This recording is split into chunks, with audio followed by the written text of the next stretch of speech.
Hello and welcome to Build Up to a Good Game as we're now in 5 minutes away from kickoff as it's Crystal Palace against West Ham United at Selhurst Park. The teams are out and it's a very interesting selection by Lopetegui. I'm sure everybody's going to be loving the lineup of Lopetegui. I'm looking forward to getting people's thoughts on the lineup actually, but we'll go through it. It's unchanged from last week, so Areola in goal with Sufal, Mavpanos, Kilman and Emerson at the back. Souček in midfield / up front with Rodriguez. Then we've got Jared Bowen, Lucas Paqueta and Mohammed Kudus playing behind Mikel Antonio. Gonzo, your thoughts on the starting 11, please? Well, I think it's quite a brave selection decision, actually. And not a brave lineup, but a brave selection decision. I've got lots of individual views on the individual players, so I haven't got a one-size-fits-all overview of the team, because I think some of them deserve to retain their place and some of them don't. However, what I do believe is an odd decision. I wouldn't call it a free hit, but he gets a certain amount of leeway if he introduces the new guys today, the new guys that maybe didn't start, be it Todibo, if he changes something in midfield, if he plays Wan-Bissaka, plays Füllkrug up front. I just think he gets a little bit more of an allowance if things don't go well today. And I think if this loses, then I think he's just inviting some criticism upon himself for basically playing the same team, which functioned at times okay, but component parts of it didn't seem to work. And he's not convinced. I feel that he's maybe rewarded a couple of players who didn't play particularly well. So it's interesting. It's disappointing. For me, when I saw the lineup, it was unchanged. I thought, nah, surely not. Surely it's not unchanged. Because, listen, if we played well against Aston Villa and we were unlucky, I would completely understand it. However, I don't think we played well. No. If we were better than Aston Villa, I don't think we were. We created very few chances against Villa, and I thought Areola was reasonably busy, and I thought Villa were unfortunate to only score 2. So, as a result of that, I was expecting changes, and I can understand why Lopetegui on match week 1 didn't start with Wan-Bissaka and Todibo and Füllkrug. I get it. Perhaps wasn't my preference, but I understand it. However, I'm struggling to understand why you would make some changes for today's game. And it feels a little bit like we've got Paella Moyes in charge in the dugout this afternoon. But listen, if this was Moyes, I'd be kicking right off. Yep. But because it's a new manager, it's different. You have a different outlook and a different mentality, and I think that's fair. I think it's fair to judge them slightly different, but I'd be lying if I said I was not disappointed when this starting 11 came out.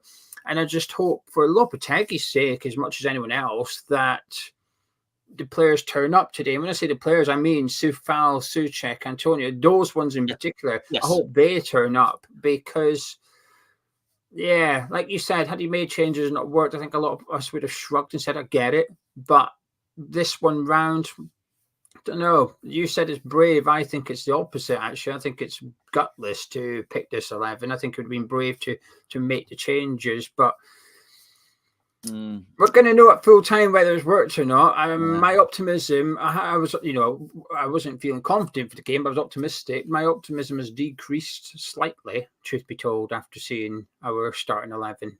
It's a funny one. Look, we did our build-up, we did our preview. I thought Mavropanos deserved to retain his place. So, as I say, it's not a one-size-fits-all. But, you picked up the 3 players for me that probably should have been replaced. I didn't feel it really worked with Sufal. I thought it did work with Souček, but I just didn't want to see it again. That's all. I think the battering ram. We weren't seeing Souček throwing himself in front of balls and being an auxiliary extra centre half. That wasn't what was happening. Wasn't lots of blocks and clearances and headers. He was being placed battering ram up the top, and I think it worked.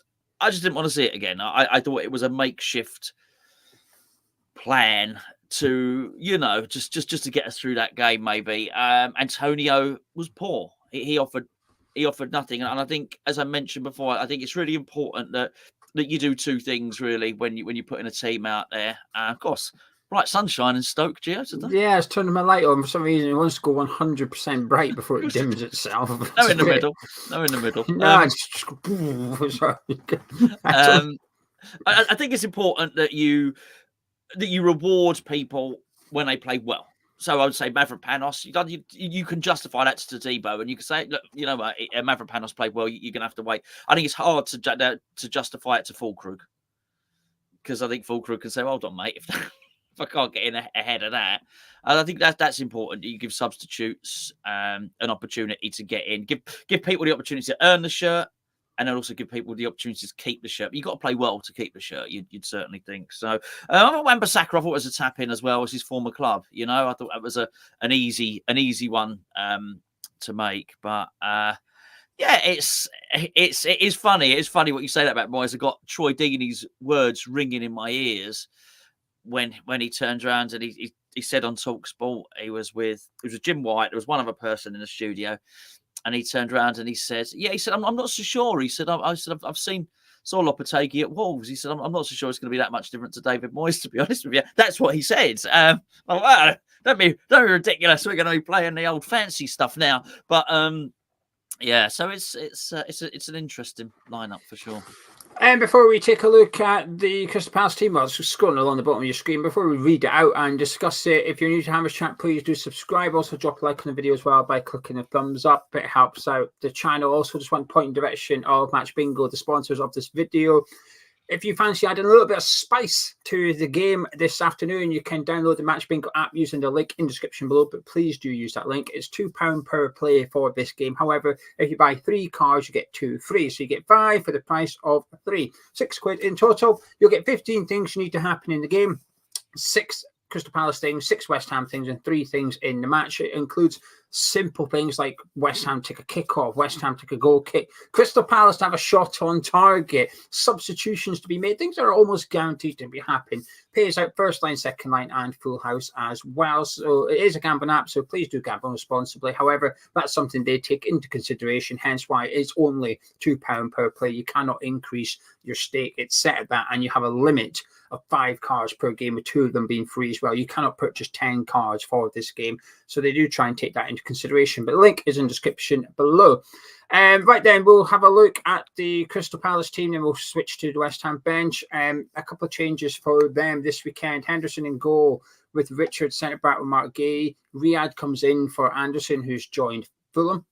Munoz continues at right wing back. Lerma comes into central midfield to replace Will Hughes, who was sick yesterday, so he is absent for this one. Adam Wharton continues in there with Mitchell at left wing back. Eze will be playing alongside Edouard. It looks like he's coming to replace Kamada, and Mateta continues up front for the Palace.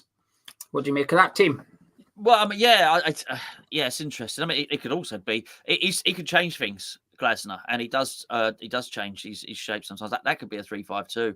Actually, also looking at that, if he wants to do it, if he wanted to put Edouard up next to Mateta, might also do that. So I think there'll be a little twist in the tail there. He was true to his word, Glasner, playing Gahey, even though I think it's the right thing for him, bad for West Ham, but the right thing for him to do in terms of giving the 2-fingered salute up to Newcastle. Quite frankly, Newcastle are going to have to match Palace's valuation. Their player Anderson's still a big loss. Good. What's a fair old fee to be? I like him. I can't say I don't like him, because every time we've played him recently, I've picked him out as one of the players to watch. But it was 30 million? Was it? Who? Sorry, the Anderson. Yeah, to Fulham, yeah. So yeah. Yeah, but they'll miss him. They'll miss him because he's a good player for them, really. But mate, they're a good team. It's going to be a tough test, but I'm hoping they're not as good as Aston Villa, and I'm hoping we're a little bit better. Yeah, that number 10 area for Crystal Palace worries me a lot, actually. We didn't do anything at Selhurst Park to deal with it. Granted, it was Elise rather than Edouard. However, they will still continue with the same system. And what I've seen against Aston Villa last week gives me no reassurances whatsoever that we will have that sorted for this game. I think if they're going to hurt us, it will be nobody picking up Eze, essentially. He'll be playing between the lines and between our defence and midfielders. Hard to pick up. Wharton and Lerma do not mind threading those risky balls into Eze's feet just outside our 18-yarder. But to punish Crystal Palace or to hurt Crystal Palace. I think we've got to get the ball wide, especially on the counter-attack. When we win it back, quick transitions out to Kudus and Bowen, because Mitchell and Munoz will be really advanced. They will go ahead of Eze and Edward. They're in line with Mateta, really, pushing our fullbacks back. But that presents an opportunity for Bowen and Kudus if they can pass them on. But someone's going to have to go in and help out Paqueta with Wharton and Lerma if Souček and Rodriguez are occupied. So it'll be interesting to see how we match up and tactically how we go about this transition, because if we get it right, I think Kudus and Bowen could have a really good game today, assuming Kudus is on the left-hand side. The bench for the Hammers this afternoon is as follows. One change on the bench. Edson Alvarez coming in to replace Andy Irving. So the bench is as follows. Lucas Fabianski on there alongside Anna Wan-Bissaka. Todibo and Creswell are on the bench, as too are Ward-Prowse and Alvarez. Somerville, who came off the bench last week and looked very impressive, is back on the bench. And Danny Ings is on there alongside Niklas Fulkrug. So Irving is the latest player to miss out altogether as Edson Alvarez returns. But as much as the starting 11 is disappointing, Edson Alvarez is back. Yeah, and it's a really strong bench. It really is. They'll be on Eagles chat or whatever they're doing. There's somebody now doing this. Two die-hard Crystal Palace fans are doing this right now at the same time as us, and they're watching and they're doing their ticker tape across the bottom of the screen, and the Scottish one saying to the English one, let's take a look at the West Ham bench, and they're looking thinking, whoa, that's a strong bench. Because you would look at that as an opposition fan. I think I'd look at it and go, the bench is better than the starting 11. There you go. Subscribe to Eagles chat. No, don't really. Yeah, I mean, it's good. The bench looks good. Looks really good. It won't look so good for Luis Guilherme, who's sat. I mean, let's be fair. The West Ham bench is bigger than most stadiums at the London. Well, of course, he's not there. It's not a London stadium. But I was watching him last time against Aston Villa, and he was like in row Z of the dugout, which is, can't even call it a dugout, really. It's more like a small country at the London Stadium. And he was there, Guilherme, sort of looking over at everybody in front of him, sat on the bench, not looking too impressed. So I wonder if he's gone to Crystal Palace. Might be given the day off or something. But we've got an embarrassment of riches, actually, at the moment, which is, I joke, of course. It is a good thing. My biggest disappointment last weekend, I mean, there was quite a few things, but I think the number one thing for me was how long he took to change it. I was hoping that was something that was going to drastically change this season. I don't mind, to some extent, I don't mind a manager getting the starting 11 incorrect. It's going to happen. What I do mind is a manager sticking with his starting 11 when it's not working and continuing to stick with it post half time when it's not worked for 45 minutes. You know, when you get to the 45-minute mark, I think you become a bit naive if you think in the next 5-10 minutes of the second half it's suddenly going to start working. I think you've had 45. It's half the match you've had. What's the point of the next giving them 10 more minutes? Make your changes at half time. You've got 5 substitutions. It's a luxury to literally change half the outfield players that you started with. That is a huge percentage. And last week they went in at half time. I was thinking, surely Soufal's coming off at the break here. Maybe Antonio as well. Make a couple of changes. But you put the same team out, and we were a little bit better in the first half. At the start of the second half, however, we were better at the end of the first half as well. So it's almost like the momentum just continued a little bit. But that's why I think he did it, Gio. Honestly, I thought the same as you, but I thought actually our best spell was. But I don't know, you felt the same as well. Was between 35 minutes and 65 minutes. So, I was. It's the only. It's almost the only time we were working, really. I would argue maybe in that 45 to 65 minute spell, we could have been even better had he made changes at half time. It's not like Soufal was one at the start of the second half. It wasn't like he was going down the line whipping in the crosses and Antonio he was unlucky not to score around, and they continued to be poor. So that was what I was most disappointed by. The team came out the same, and then just were waiting until like 70th minute or something for subs. I was a bit like, come on, you know, what needs to happen? So today, look at that bench. Just if you get to, like, the starting 11 is what it is. We can't change it now. Well, he could, but he won't. But if it doesn't work out, if it's not going well, come half-time, just be ruthless. Make the changes at half-time. Don't wait until we're so far into the second half. And then the subs have only got 20, 25 minutes to go on and make a difference. Give them 45 minutes to make a difference. I'll tell you what, though. play Bournemouth on Wednesday. Our team against Bournemouth is going to be bloody good. Somerville, Fulk, Krugler, Yeah. hey, we're going to have. I'm looking forward to Wednesday's build-up show. All these new signings playing Wan-Bissaka, Todibo. Wednesday's team's going to be bloody brilliant. Yeah, I agree. Right, we're going to take a quick glance at the Crystal Palace bench. Then we're going to be put a little bet together and see what you're all saying in the live chat. Here's the bench for the Eagles. They've got Sam Johnson on there alongside Ward. Rob Holding is on the bench with Klein. Schlupp and Kamada, he started last weekend. He drops to the bench after struggling physically with Brentford.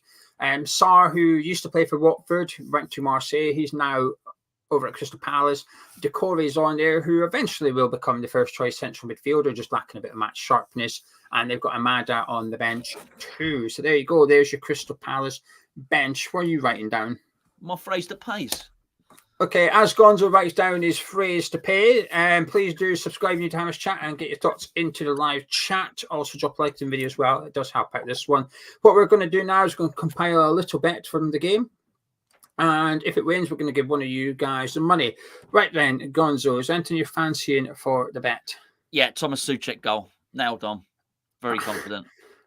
I was going to do Souček short targets. I'm happy to upgrade it to the fact. Fact, you know, like the capital letters. End of. I got to tell you, I saw something on social media the other day, and somebody said it was about Mazraoui. Is it still 1-0? Do we know if it's still 1-0? It was 1-0 when I came down here. And he said about Mazraoui, and it was on social media. And he said, Mazraoui is the best defender. He played one game. He's played one game for Man United at this point. So Mazraoui is the best right back in the Premier League. Fact, it's not even a debate. And people were joining in, and I was thinking, don't know. I wanted nobody to join in because he said it wasn't a debate, and it was quite amusing, some of the replies he got, really. But anyway, yes. So, but I think fact. Okay. Thomas Souček scores. Well, I've kind of taken over and done the bet myself while you were chatting. Quite right. But it's quite juicy. So I think we'll have two winners at. I'm just doing my math here. 170 quid each, right? So we'll have two winners at £170 each. I've got a little bit carried away, but while Gonzo was talking, I started clicking on things I like for the bet. You're not the first person to do that, to be fair. My girlfriend does it all the time. I start talking and she just vague, you know. She goes. I was listening to you. I can recite what you said. I can multitask. You were saying about how somebody tweeted that Mazraoui is the best defender Man United have ever had. Fact. And it just amused you, and you were waiting for people to join in and stuff like that. Yeah, but he said no debate, but he wanted people to debate. Correct. I've got the bet here. There's only 5 things, but it's quite difficult. So we need Munoz for 2 people. 170 quid for 2 people. Munoz to do 2 or more fouls. Yeah. Thomas Souček to score. Now that's Gonzo's bit, right? If the rest win, that's Gonzo's fault. Kudus to be fouled 2 or more times, so in line with the Munoz one. Wharton to be fouled 2 or more times, and Eze to have 2 or more shots on target. There we go. That's the bet. A bit of a long one, but the odds are good. 70 to 1. 2 people win 170 quid each. If that bet lands, to enter in the live chat, please put the following phrase. It's a good one. Schlupp half empty. There you go, Schlupp half empty. Get into the live chat. I quite like CL's one here. This is not the phrase that pays. I'm just going to click on it. Hakuna Matata. Oh, it's good. I'd put the whiteboard in front of that so I couldn't see the chat at that point to remind me something. That was good. I will remove the whiteboard. Dan's got it there. Schlupp half empty. Get that phrase into the live chat. Quick at typing, Dan. Maybe he knew it was coming. Maybe it was predictable. Yeah. Anyway, Gonzo, you've seen the teams now. How are you feeling? I feel the same. I'm still looking forward to it. It's not my team. It's fine. It's early days. I'm very optimistic. To be fair, about the season as a whole. It's so many players to get excited about. I am the player I'm most excited about seeing today. If you take Mohammed Kudus out of it, right? Because I'm just always excited to see Mohammed Kudus play football, right? And I want to see him involved more in the middle. But if you take that out of it, the player I'm looking forward to most seeing is Somerville, and I wasn't expecting to see him anyway. I'm very excited to see Somerville. I like this. I like the tricky Dicky winger stuff. So Your enthusiasm for the game is based on a substitute occurring. No, not for the game. I'm just saying I'm looking forward to that. All right. So my point is, You said I'm not overly disappointed. I'm not calling him my favourite player, but the player I was looking forward to see, I wasn't expecting to see him until the second half anyway. So I'm okay. I'm okay. I wouldn't be. I'm not suddenly looking at this thinking, oh no, that's terrible. It won't work. I think I would not be surprised if Souček does cause them absolute mayhem. To be perfectly honest with you, I'm worried about the midfield, and I'm worried about the narrowness of the fullbacks. That remains for me. Personnel, I'd like to see the new guys. I really would. Hey, Nick. Thank you to Nick for the £2 super chat. He says, "Love you." And why is Rodriguez not in training? Has he missed training? Or was I think he did. He did yesterday. Yeah. So Lopetegui did say there was an injury. Yeah. So I was. Oh no! I hope it doesn't impact his pace. Well, he'll go backwards. Velcro feet. He'll go backwards. Treacle toes. He's got the Nike Air super glues. He has. That injury makes him slow. He's going to be stationary. He's not going to He got in a pencil case. Johnny said he tried to run. That's right. Oh dear. This is what happens when sponsored by Staples. You either get angry or you get delirious, and I think we both just gone. And Johnny have gone the direction of just delirious. Do you know something? I'm still disappointed by this 11. Actually, Gonzo. I'm not going. Part of me is thinking, just give him a chance, and I will. It's not like I'm not sitting here saying right, Lopetegui out or anything. I'm thinking Lopetegui's taking a risk here, and I don't like it. And I just think it's unnecessary. It should make no change. Had he done just one change, I'd have said, right, okay, it's not as much as I'd like, but it's something. But like Di Canio said here, I like Di Canio, he's becoming one of my favourite subscribers. Di Canio said, Wan-Bissaka needs time to adjust to the Premier League, in fairness. But, Barry says, Gorilla Glue shoes. That's exactly right. I like that one. Yeah. Right then, time to get your thoughts into the live chat, please. You've seen the West Ham team and you've seen the Crystal Palace team. So for the next 15 minutes or so, we're going to start clicking on your opinions, getting them up on the screen and seeing what you're all saying. I've actually got some strips of Velcro here, and I'm thinking what I might do. So maybe for the patrons, I might Velcro the bottom of my shoes and try and run across the carpet and try and mimic the agility of CRYWHU Rodriguez. Mancunian said he's been demoralised by Moyes, then Southgate. Now this guy says Glenn Hoddle would say he's done something bad in a past life. All the talent we have, we're in for another season of suffering. You've been a very naughty boy, Mancunian Hammer, clearly. Mark is disappointed. Rocky says Souček is far too slow and haven't earned the right to play in this game from their performances in the Usain Bolt compared to Rodriguez. That's what you're moaning about. I think Lopetegui will have been happy with Souček's performance against Aston Villa. Yeah. Lee says he's just Moyes after a bottle of Just for Men in a sunbed. I could do with both myself, quite frankly. And Andrew said it didn't work last season. Get a new manager, so implement the same tactics. Roger says, I remember how bad Antonio was at Selhurst Park a few months ago. This is going to be a new hard watch. He always gives the ball away. When we're winning against Crystal Palace, he always gives the ball away in the last minute. Yeah. He likes doing that, and then we concede an equaliser. James says midfield is as open as it was against Villa. Palace will tear us apart. That's my concern going into this game. Ian says, last time I'll say it because nobody seems to agree, but we can't make too many changes at once. We need to give Lopetegui time. I think there's plenty agree with that. Maybe you're in a minority. I think it's not. Yeah, I don't think you're on your own, Ian. I don't think so. And I agree with the last sentence, which is we need to give him time. I agree with that one, even though I dislike the starting 11. I'm going to wait and see. I'm giving him time. I'm not going to demand his removal from the job until at least September. Mark said, I'm still excited. Think we'll do well. For the first time ever, we saw formation changes during a game last week. Who knows what will happen today? Jeff says, Wan-Bissaka not starting his madness. He used to play with Eze, so it's a bit funny. Did he play with Eze? No. I'm not sure he did, Jeff. I think Wan-Bissaka moved before Eze rocked up at Selhurst Park. But he did play with Zaha, which gives you a good training. Chris says, Wan-Bissaka must have a clause in his contract that he cannot play against Crystal Palace. Nicky says our bench is stronger than our first 11, while Jay says with that lineup, it's got to be a Soufal first goal for West Ham. Then he'll have to play next game. Then I know someone that bets on that every match. Soufal to score. Yeah, I don't know £1, but honestly, every match.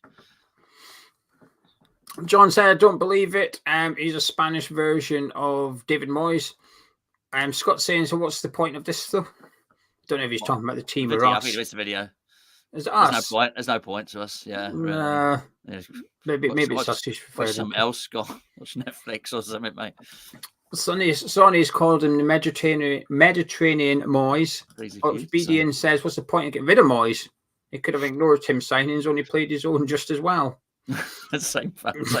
Dave says, Souček's brilliant at everything apart from playing football. He's like a Czech Carlton Palmer. Chippy says, we've got some expensive subs. Ian says, be excited as much as you like. Palace win today. Maybe we'll have to wait and see.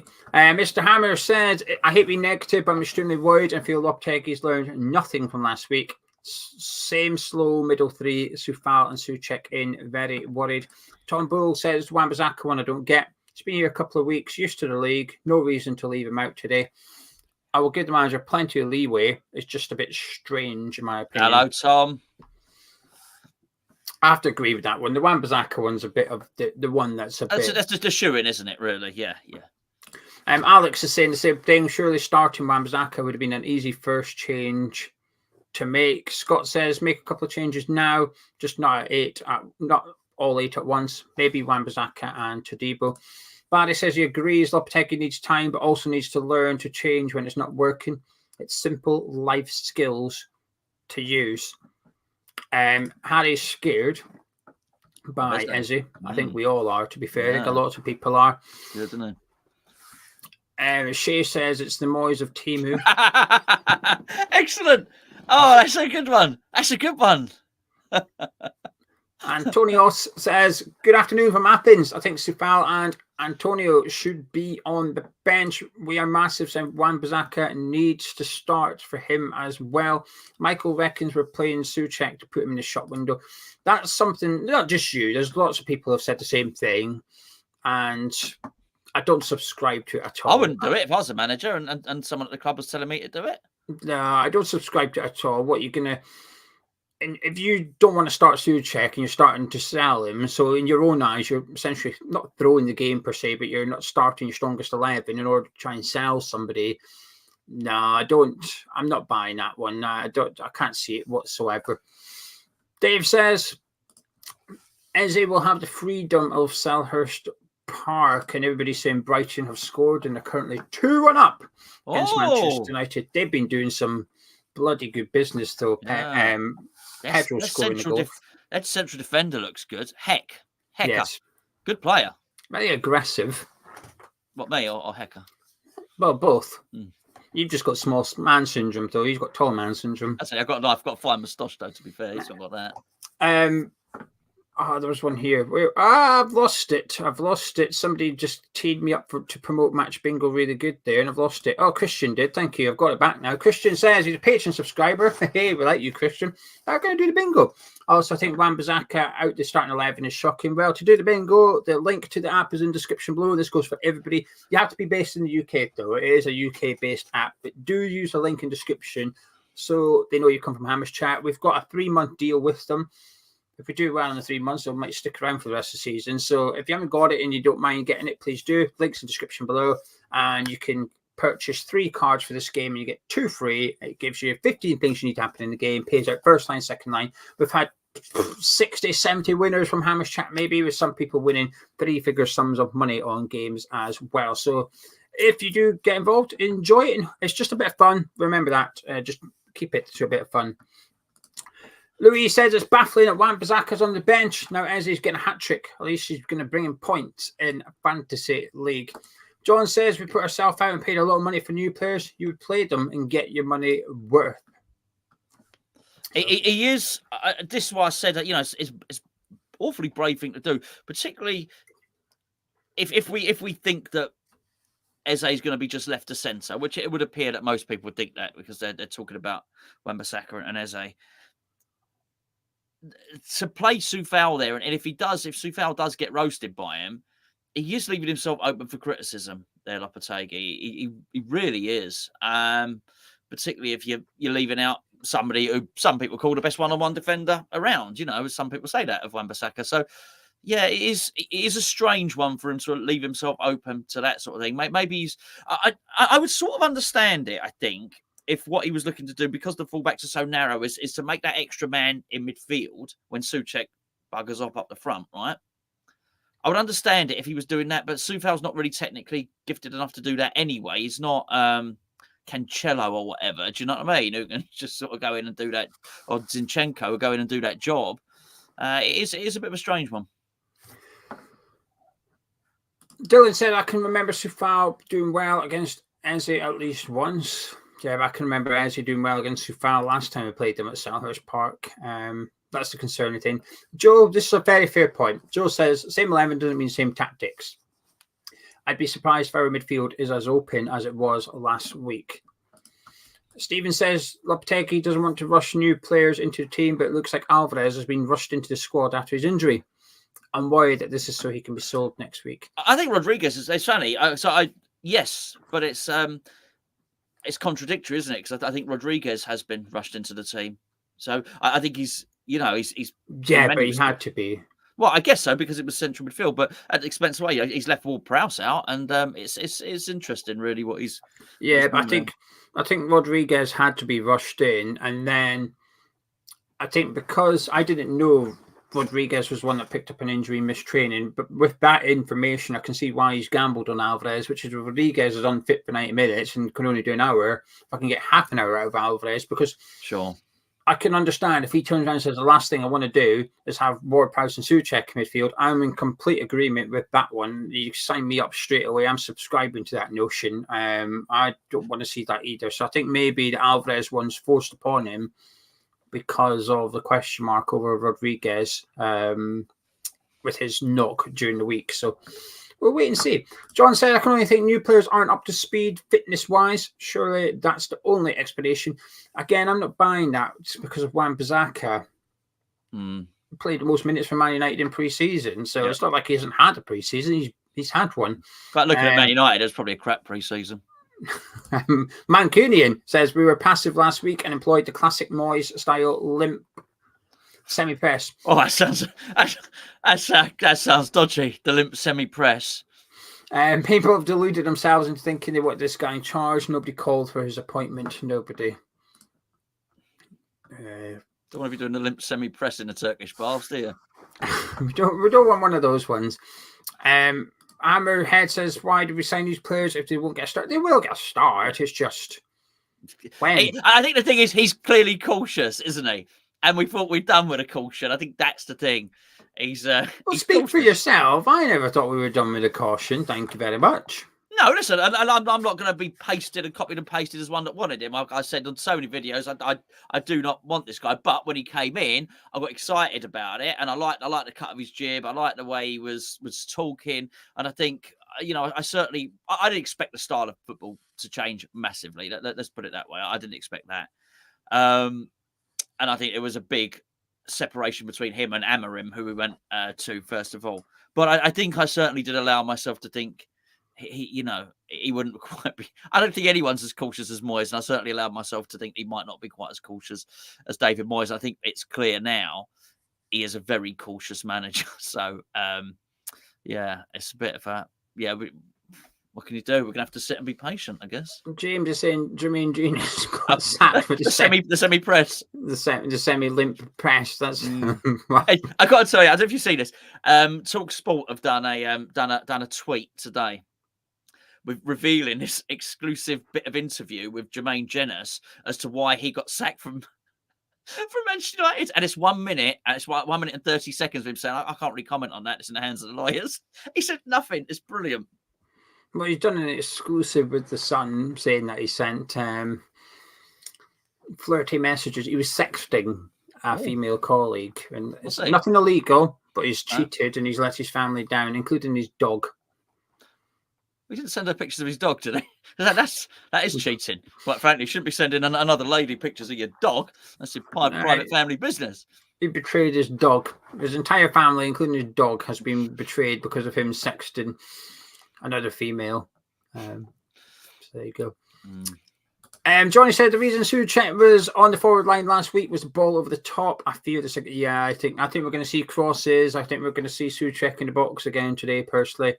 Michael says Paqueta needs to be more intelligent on the ball, when to pass the ball instead of holding on to it for too long, getting his pocket picked in dangerous situations. He can do that. He absolutely can do that. I agree, but he's also the one player capable of producing that pass of magic, which I don't think we've got anybody else that can do that, to be honest with you. I include Kudus and Bowen in that. We're lacking creativity in open play sometimes, and Paqueta can provide something that not really anybody else. What about yourself? Was that your game? Was it, Gio? Could you pick out the dinked pass, the vision, the reverse pass, look that way, pass that way? Could you do that? No, I was a winger. I was out on the left-hand side. I was not in the middle of the pitch doing stuff like that, so unfortunately. David Moyes would have destroyed you. He would have liked me, actually. Oh, would he? Hard working, tough tackling. Oh, right. Attacking left winger. Nice. I was his dream. And Billy says Bowen needs to step up today. I have to agree with that, actually. There's competition now with Somerville there, who can replace any of the three out of Paqueta, Bowen, and Kudus. Somerville's capable of replacing any of them because that attack can be rejigged quite simply. You take Bowen out, move Kudus over, Somerville comes in. Paqueta comes out, move Kudus over, Somerville comes in. Kudus comes out, Somerville goes in. So any of those three can be replaced by Somerville. So there's a bit of pressure on them all, actually. And if, say, they don't perform today, Somerville comes on and looks bright again, he starts against Bournemouth and plays well, one of those three are going to have to be dropped for the Man City game because Somerville would have earned his spot by then. So I completely agree. Bowen needs to step up. I think he will, though. I think he will provide the goods. It's just hopefully today, personally. Gene said, I said that about Bowen, really disappointed last week by him. He barely did anything. Stephen says, I say that about Paqueta, but what about that Rabona cross last week? Well, that was a cross. It was beautiful. It was Payet-esque. It was a cross, though. Yes. And I think he crosses really well. The pitch and... But yeah, absolutely. But I also think because I know the conversation is that Kudus can't do that. They're different. The playmaker things, for old timers, the Jarl Berkovic stuff, the Trevor Brooking stuff. It's that sort of thing, really. What I would say about I thought Kudus's crosses were really good, but I still do think he's wasted out there. I'd rather get someone else to do the crosses and then get him shooting. Yeah, I completely agree. Listen, I'm not downplaying Kudus. I think he's one of the best dribblers in the league. His dribbling's incredibly unique to have that much pace and power and balance. I think is very rare. Like yourself on the left wing. Yes, exactly. Not many players have that in his locker. And also shooting, I think, is vastly underused by West Ham. We don't see him pulling that trigger enough, which is restricted when he plays out in that left-hand side. But that's a big reason why many want to move centrally or out to the right-hand side even. Ruben says it's a poor lineup, and Jeff thinks he could have made Alvarez captain instead of Jared Bowen. Will thinks Antonio's done nothing for a couple of seasons now. David said Brighton played their new signings and won. Not all of them, though. Rutter certainly didn't start. He started Milner and Welbeck. Yeah, he didn't start all his new signings. There was enough, yeah. Just trying to think of the team. Goalkeeper, not new. Back four, not new. Centre midfielders, Milner and Gilmore, not new. Striker, Welbeck, not new. Pedro was in attack, not new. On the left was Matoma. They started one new signing, Minty. Yeah, I guess we're playing two. Exactly. Exactly. We're playing more new signings than Brighton. That means we'll win 3-1. Hello, what's happening? You disappeared. Paqueta at Gonzo's house. Can you hear me still?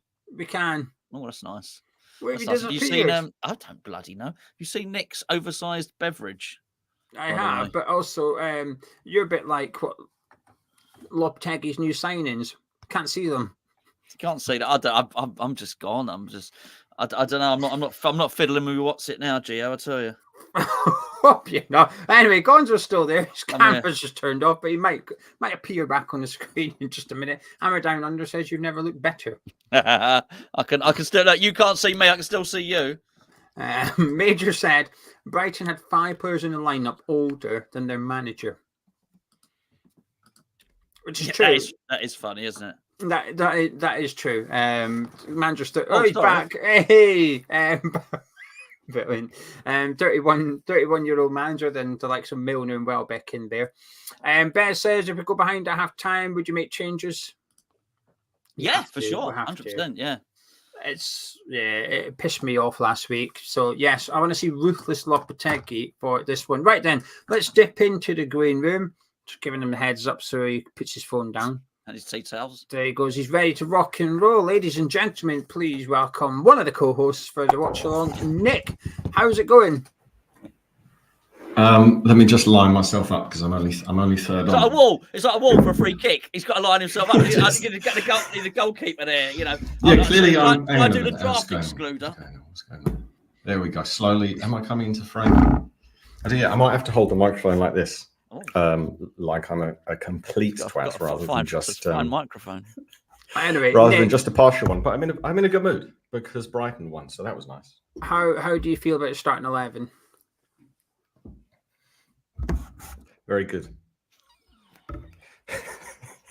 Because we're all given a choice in life, Gio. Obviously, I could sit here and go, bar Souček, harumph Soufal, grumble, but that's not going to, Lopetegui won't sense that. He won't sense that, hang on a minute, somewhere in Kent, I've pissed off someone and rapidly make changes.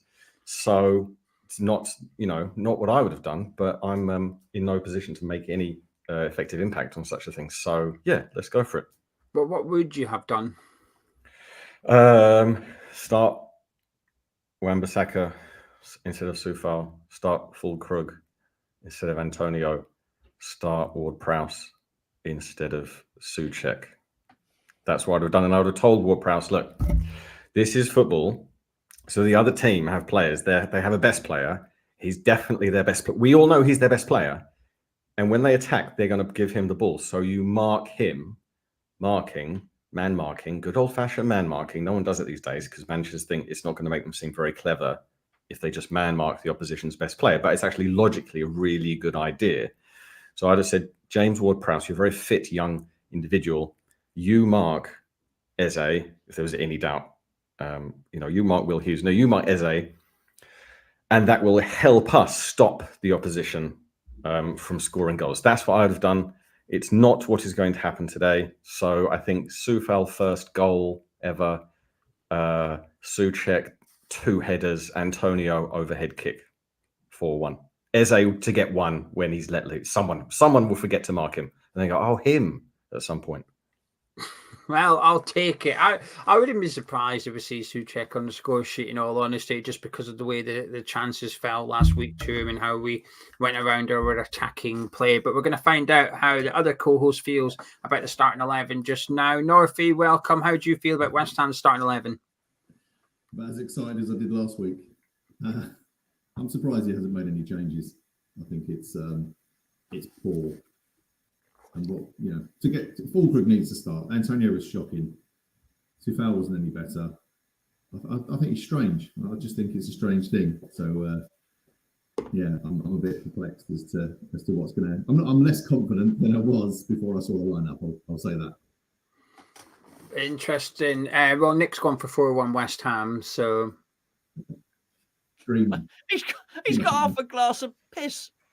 I'm high on the local pond life. I'm high on the polyphenols. So that's the thing. If I can make this community as much about polyphenols as it is about West Ham, then I've done my job. What are you drinking? It's the real name. Actually, you'll like this. I hadn't realized, but a bit of comedy in the name because it's just a green tea. But the real name is Dong Ding Oolong Tea. So sorry, Dong Ding. Yeah, just sucking up the old Dong Ding. The Dong Ding. It's been very carry on, this build-up show. We've had the firm semi-press. We've got the Dong Ding drink. Just orange and pineapple. You're a bit quiet, Mark. You're a bit quiet. Is he quiet? Yeah, Mark, your microphones might have done the whole crossover thing. Is that better? I'll move it closer. Tap your mic, Mark. No, is that? No, something's wrong. You You want to kick him out and come back in. Kick him out while you change your settings. There we go. Thank you, everybody, for letting us know. I've got to go back to handheld now. Yeah, you've got to. I'll join you with that dong ding. While you're all watching, Ding dong, I love that. Hang on, Nick. Just give me a second. I've got to try and drive the likes here. There's 1,300 people who've got to capitalise. There's 1,300. We're gonna get more. Just keep saying dong a lot, and then they go up. It's the internet. Can you please drop a like on the video by clicking the thumbs up? That will be much appreciated. Helps out the video and helps out the channel. So anyone comes along and types in Crystal Palace West Ham into YouTube, this will be the video that's #1 recommended. We're playing the algorithm on YouTube. Right, Northie's back. Attempt number 2. Is that any better? Oh, that's a bit better. There we go. Okay. Northie's back with some audio. So is that a good or a bad thing? We'll find out. That's it. We can hear you. I can hear you great, mate. We can hear you great. Cool. So sorry, you were saying your audio before. You're delighted with the team. You're pleased to see Soufal in. It was coming. It's a bit crackly. Something about you don't understand why anyone's got an issue with the starting 11. That's right. Yeah. The subscribers are all wrong, as you were saying. Yeah, I mean everybody on Twitter and in the comments there is over the moon. I can tell. I don't know what he's doing. It's crazy. The problem is he's going to put himself under pressure by picking this team, and if it goes wrong, he's going to be in. You really want to get the fans on side, and if you spend that money on transfers, let them shine, bring them in. Look, if we had a good game last week, that game, no doubt about it, could have been a drubbing. It could have been an absolute drubbing. They didn't perform well across the whole team, so you think if they did well, understandable, give them their chance, but they failed miserably. I don't see the reasoning of keeping that team. Can I give my prediction now? Because I need to go. I need to go and have a pre-game semi-press and a ding-dong. And then you said 2-1 in the preview. Are you sticking to that? I am sticking to that. 2-1 West Ham, just for clarification. 2-1 to West Ham. Yeah, I am. I've got Souček to score as well. Right. Well, I hope you're right, Gonzo. But regardless, I am. You get yourself off for your. Thank you. Semi-limp press and ding-dong. I'm going now. We'll see in a bit. Before I disappear and leave you two to it, now this is YouTube with the other way around last week. Let me change that. There we go. Charlie's in the live chat saying he fears Schlupp. And just so you two know, Charlie has a love affair with Schlupp. I used to have a fear of Ayew, but thankfully he's joined Leicester City now, so we don't need to worry about him until we play Leicester City, because he used to turn into Messi against us. So I'm pleased that they don't have that weapon in their arsenal for today. But I said 1-1 in the preview, gentlemen. I'm going to stick with 1-1. I'm disappointed in the starting 11, but I'm just hoping that he's changed something with the team. We don't see the same tactics and the same way of playing as we did last week. Because I agree with yours especially, Northie, that I think we were lucky to only lose 2-1 against Aston Villa last weekend. I don't think too much worked, and we were fortunate not to go 2-3 down before. We got quite a soft penalty, in my opinion. So I want to see a reaction. Disappointed not to see one from Lopetegui with his starting team, but I want to see one from the players now. The team is what the team's picked. And Soufal, Souček, Antonio, they can count themselves lucky, actually. And they owe it to Lopetegui, because he's picked them and given them another chance. They've got to repay their manager today, I think. So I want to see big performances from those three, and I want to see big performances from you two. So, gentlemen, I shall love you and leave you. Enjoy it, and I'll catch you both in a bit. See you later. Oh, he's off. He's gone. No airs and graces. Just see you later. So, what was your prediction, Nick? I missed it. I mean, I've been making a series of ridiculous predictions, I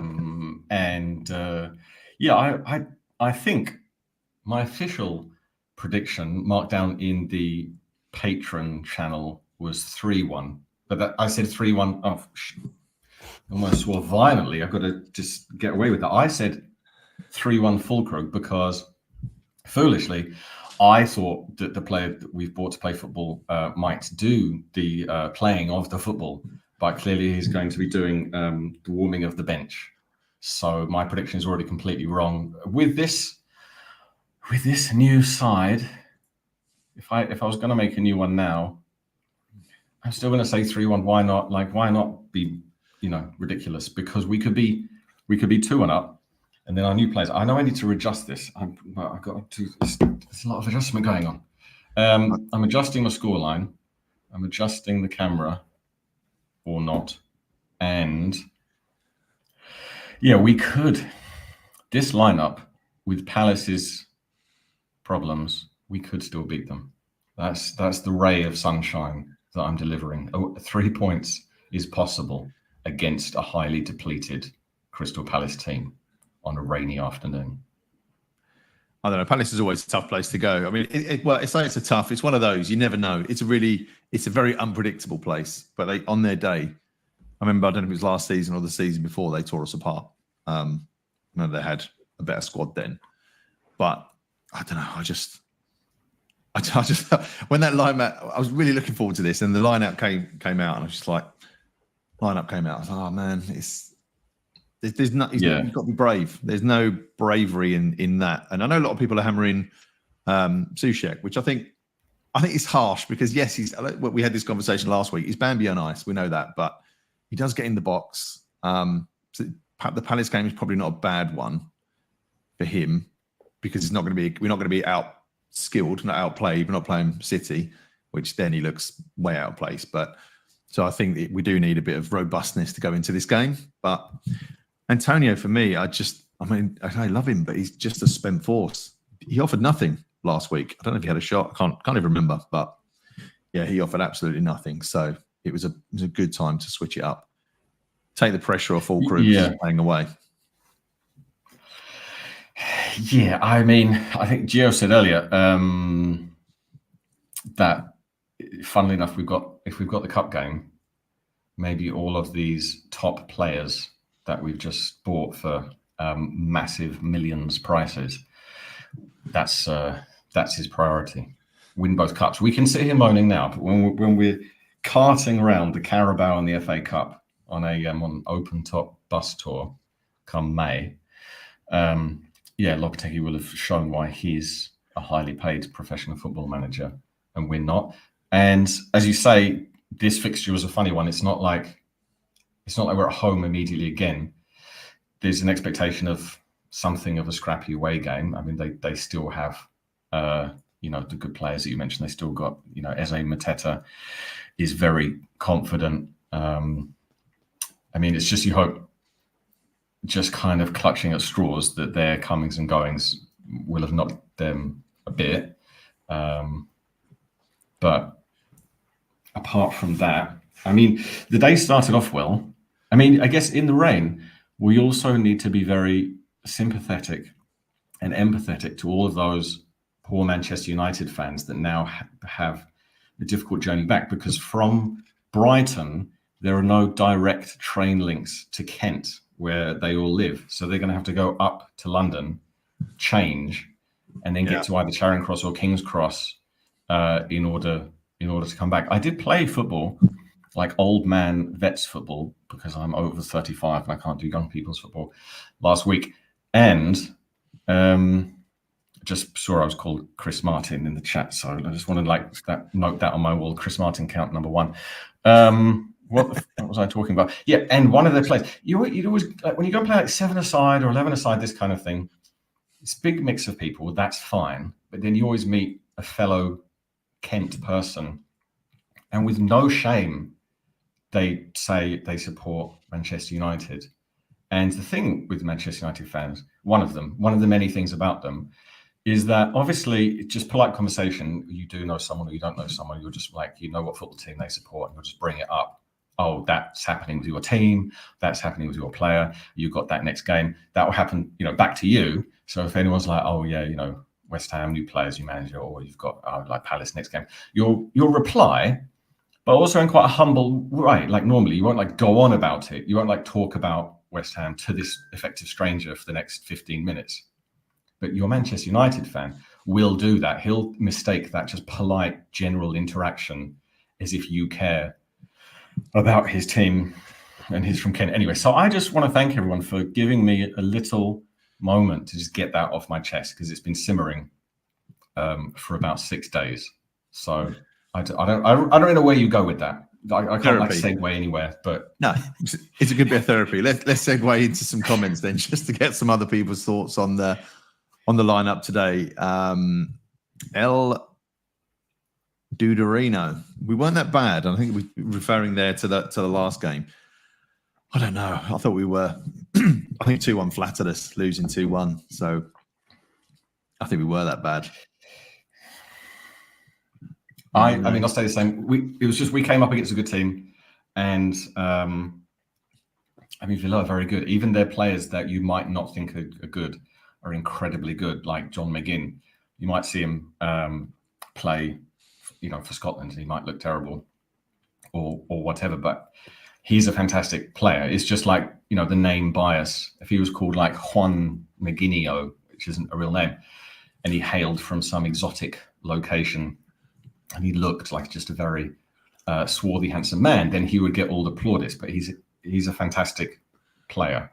But yeah, hit the comments. We've ignored them for a while. Sorry. That's all right.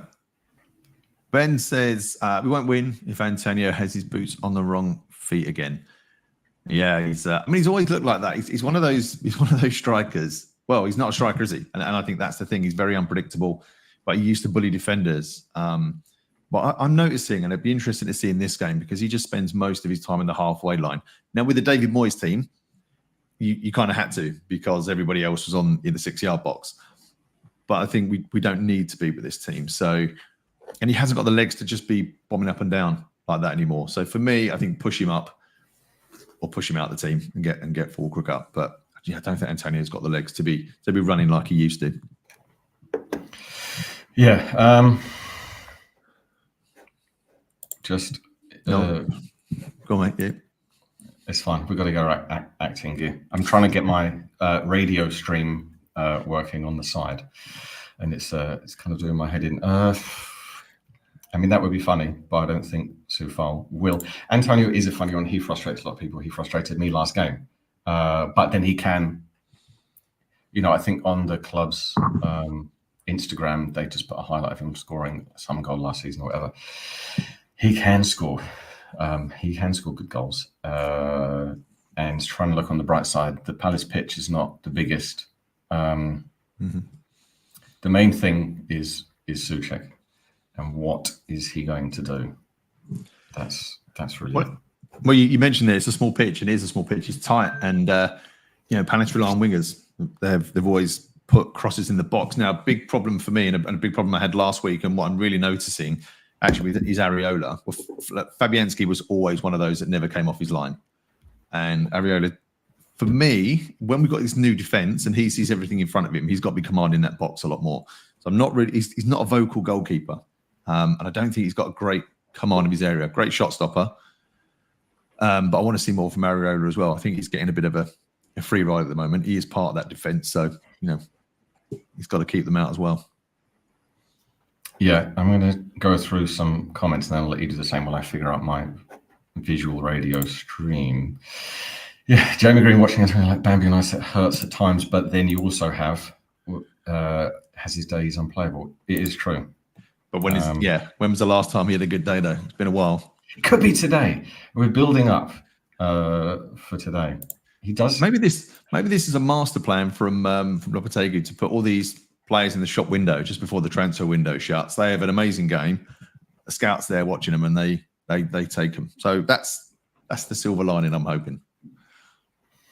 There's a lot. Yeah, I mean, there's a lot of mixed metaphors here. We're clutching at silver linings. I know people would like that one. It's a bit punny. 12:30 would be over. Yeah, we could relax. In today would have liked more new signings, but yeah, remain patient for now. I think we can fairly start moaning. I mean, it would just be beyond weird if it happened by game 4. If you say that the Bournemouth game is game 3. To be fair, in that last comment there, I know someone said about more new signings. We've got enough when they're not playing. So I don't know what more new signings just mean. Fresher faces on the bench at the moment. Yeah, I mean, however we get 3 points, then that'll do. And yeah, Monkey Show says good luck today. Thanks. I mean, I realize that we haven't hit our usual entertaining highs at this point because I want to make sure that on the other screen I can actually see or at least imagine what's going to happen. I can see it. Yeah, we're all good. So I'll commentate. Yeah, Pete says, Palace for a team of fighters. Yeah, I mean, basically, like, if there's the kind of like, what do you want to see today? Forgetting the lineup and the new signings, are they playing, and so on.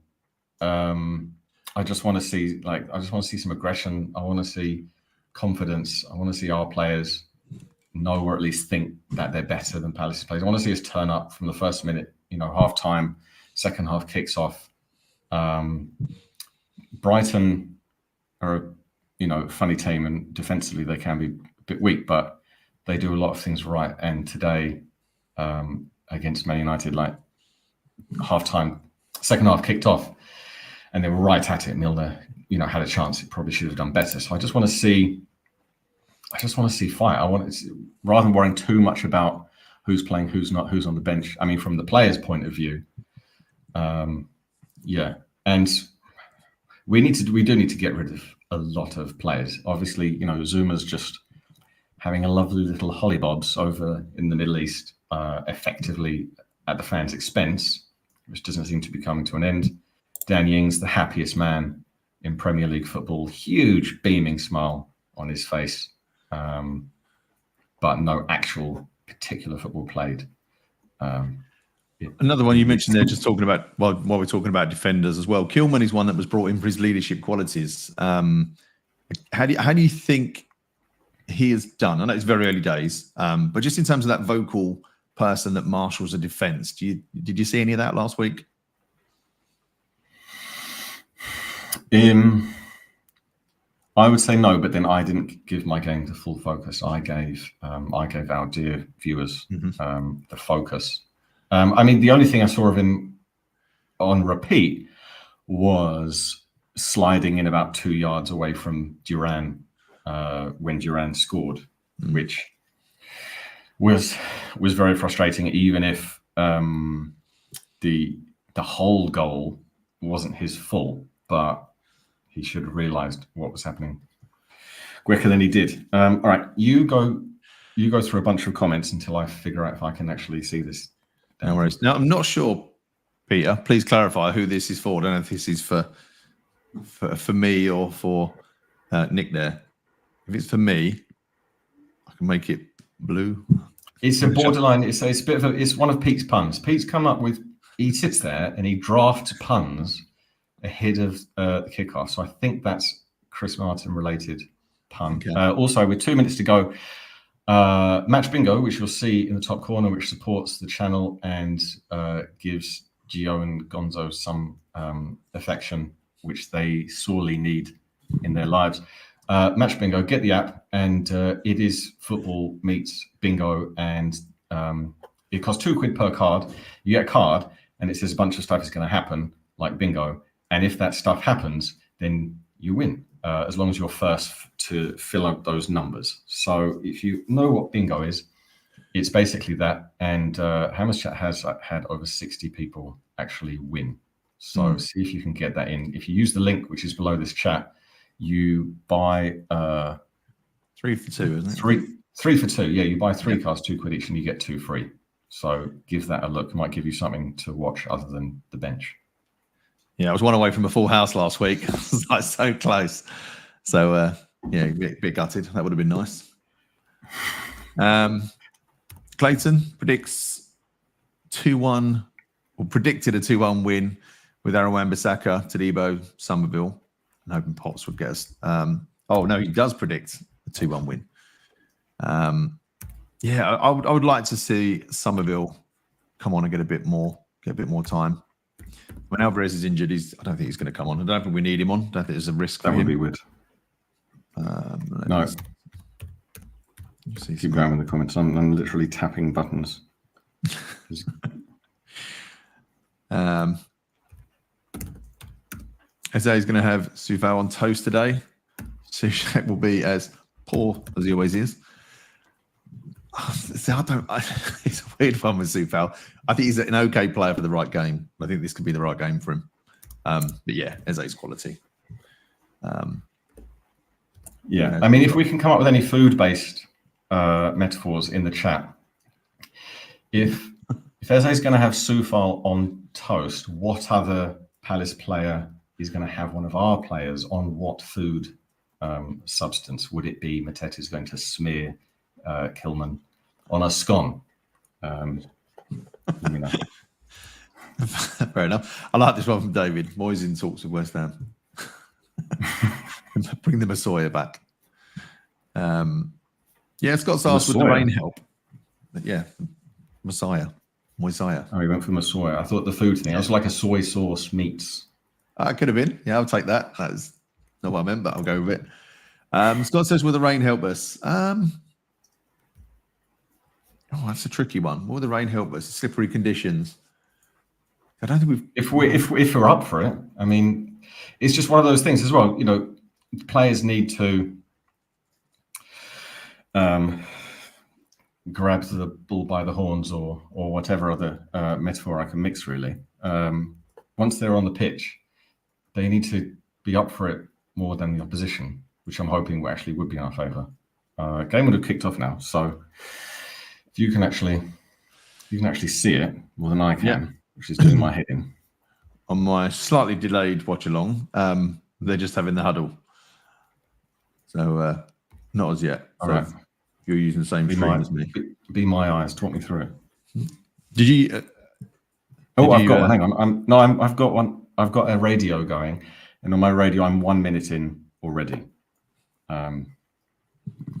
So I can be the gaming eyes. Yeah.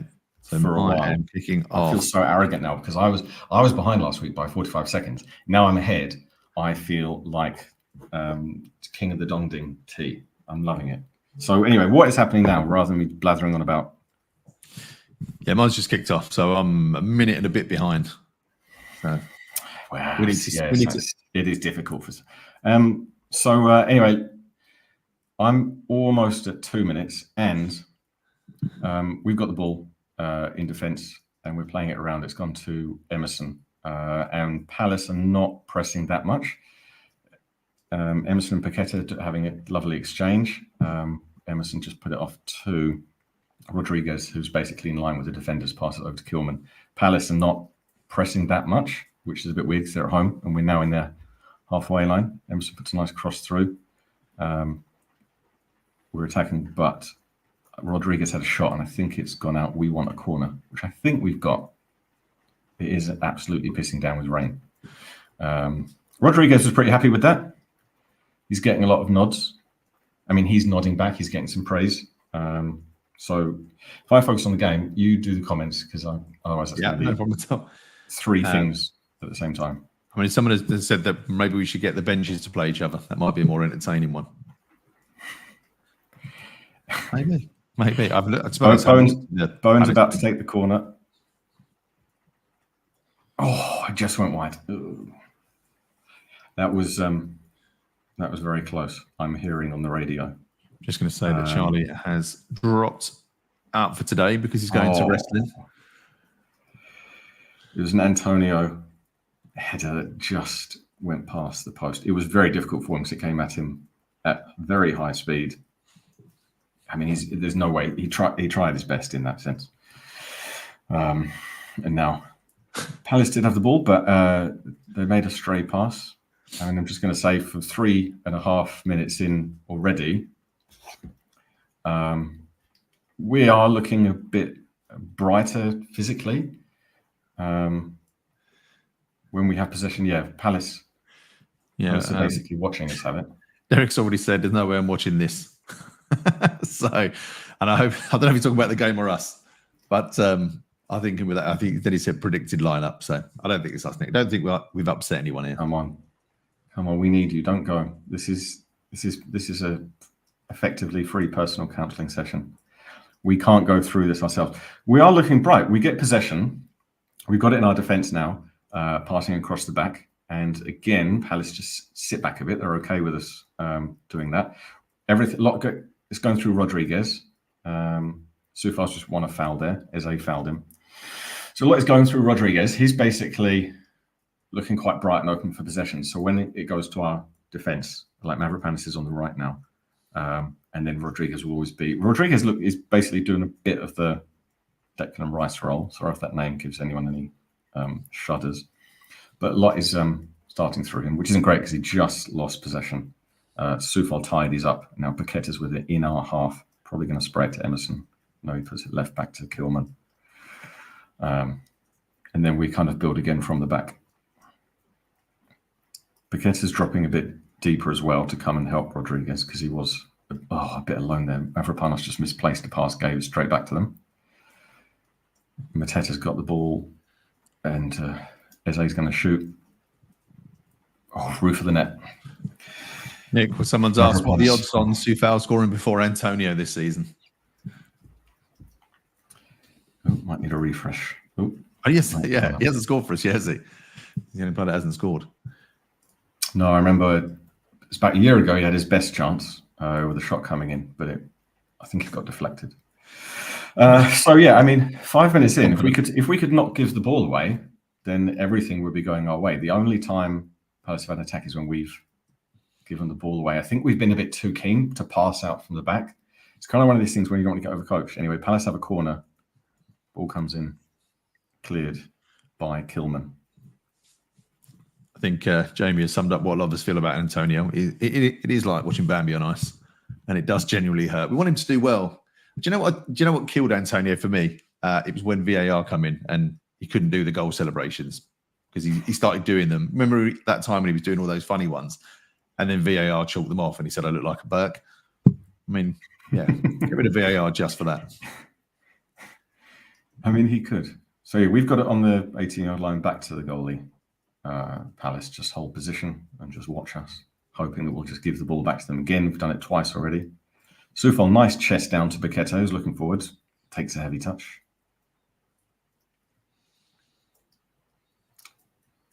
Not sure if that heavy touch was... Kilman comes in. Nice from Kilman there. Comes over all the way to the left side, smothers the ball nicely, turns, gives it back to Areola. Kira Koz said that West Ham fans should be a bit more positive. He said, I would have liked more new signings in the lineup, but the vibe is a bit too negative for me just yet. I'm going to remain patient for now. New manager, new signings takes time. Yeah, that's a fair point. We do get the voice of sanity and common sense. Yeah, we need more people like that. Souček did just play a nice ball through to Antonio. It didn't quite work out. Palace are basically counter-attacking against us, which is a bit concerning because we don't... 7 minutes into an away game, we don't need to be quite that wide open. You know, fortunately, they haven't been doing very well. Lovely work by Bowen there. Doesn't and goes out for throw into us. 7.5 minutes. I'm watching. Dave's put Antonio hasn't got the legs to cover a Sabutio pitch these days. Oh, those are the days. I haven't played Sabutio in many, many years. And then they did have someone came up with that new one where it had like a magnetic strip around the bottom of the play. You kind of pushed it to pass. And then obviously actual video games, as us old people call them, came in. Can't miss with perfection. Anyone still play Sabutio? Let us know, because I mean that would just be a fantastic thing to do with your free time. We've got a corner. Ian said Lopetegu's a Spanish Moyes. A bit early for that, but yeah, a bit early. It's an early strike. We're about to take a corner. Bowen again.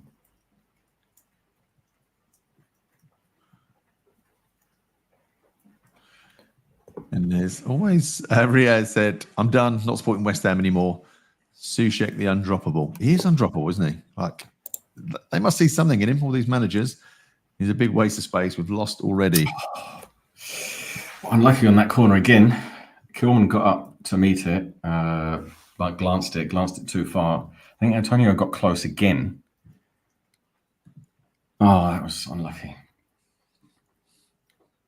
Yeah, Kilman got to it first, won it nicely, but he was against two Palace defenders, so it wasn't easy. And then it went past Antonio. No way he could have got it, but close. So We're more attacking. We're a bit more up for it. We're attacking well. We're going forwards well. If we could just balance it with don't give the ball away somehow. Realize I'm asking for a lot here. And then, when Palace have the ball, like they're putting it around the back, we are going up. Kudus going up to their right back to make him pass. Bad pass. Kilman comes over to cover back to Areola. So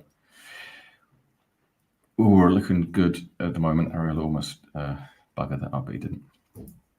We're looking to get it forward very quickly. Just like then, Areola got it out to Emerson. Emerson looked straight looking for Antonio. So that's good. Bit of attack. Actually, it's been a good 10 minutes. And I think the way that Palace is sitting back is actually giving our defenders a bit of confidence. Hopefully not too much. Palace, I can't actually hear it at the moment, but Palace sing louder than anybody. They're Palace. Their quirkiness used to annoy me, but actually against other teams, their quirkiness is actually commendable. Let's say I didn't ever think quirkiness and commendability would go in the same sentence there, but and they don't take themselves too seriously, which is good. We have a lovely attack here, but Kudus had a shot. It just went into grazed the side netting from Kudus, goal kick. But we're attacking well. Like, you can't fault it. It didn't work out. It wasn't a goal because their left back or left central defender tried to pass out. Bowen intercepted, took the ball forwards, took his time, dribbled it across. Nice pass into Souček, who laid it instantly to Kudus. Shot blocked, and then Kudus' right-footed shot just grazed the side netting. So we're doing the right things. Hammers Down Under said that his advice is to drink heavily, and he doesn't mean long dong tea. Come on, you just get the old ding dong going. It helps you. It keeps you fresh, alert, and improves bedroom performance allegedly. So, pint thereof. That's a different podcast. Yeah, that's the new Jermaine genus.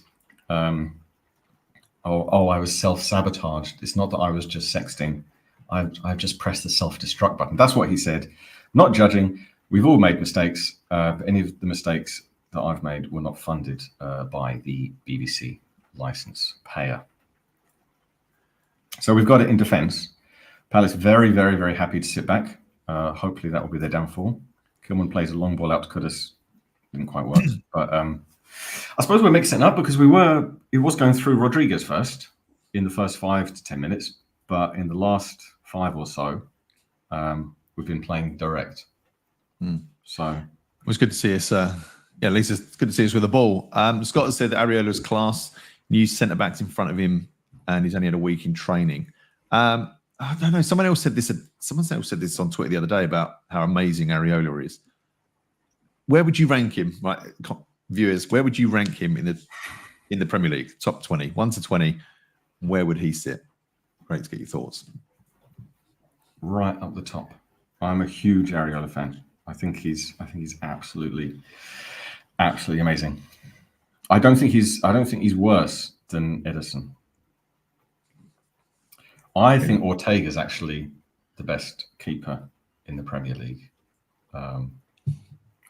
And to this question, which I can get to now, Graham says, please put Match Clock up. Gio says they're working on it. There's some technical thing they need to do with the platform to have match clocks.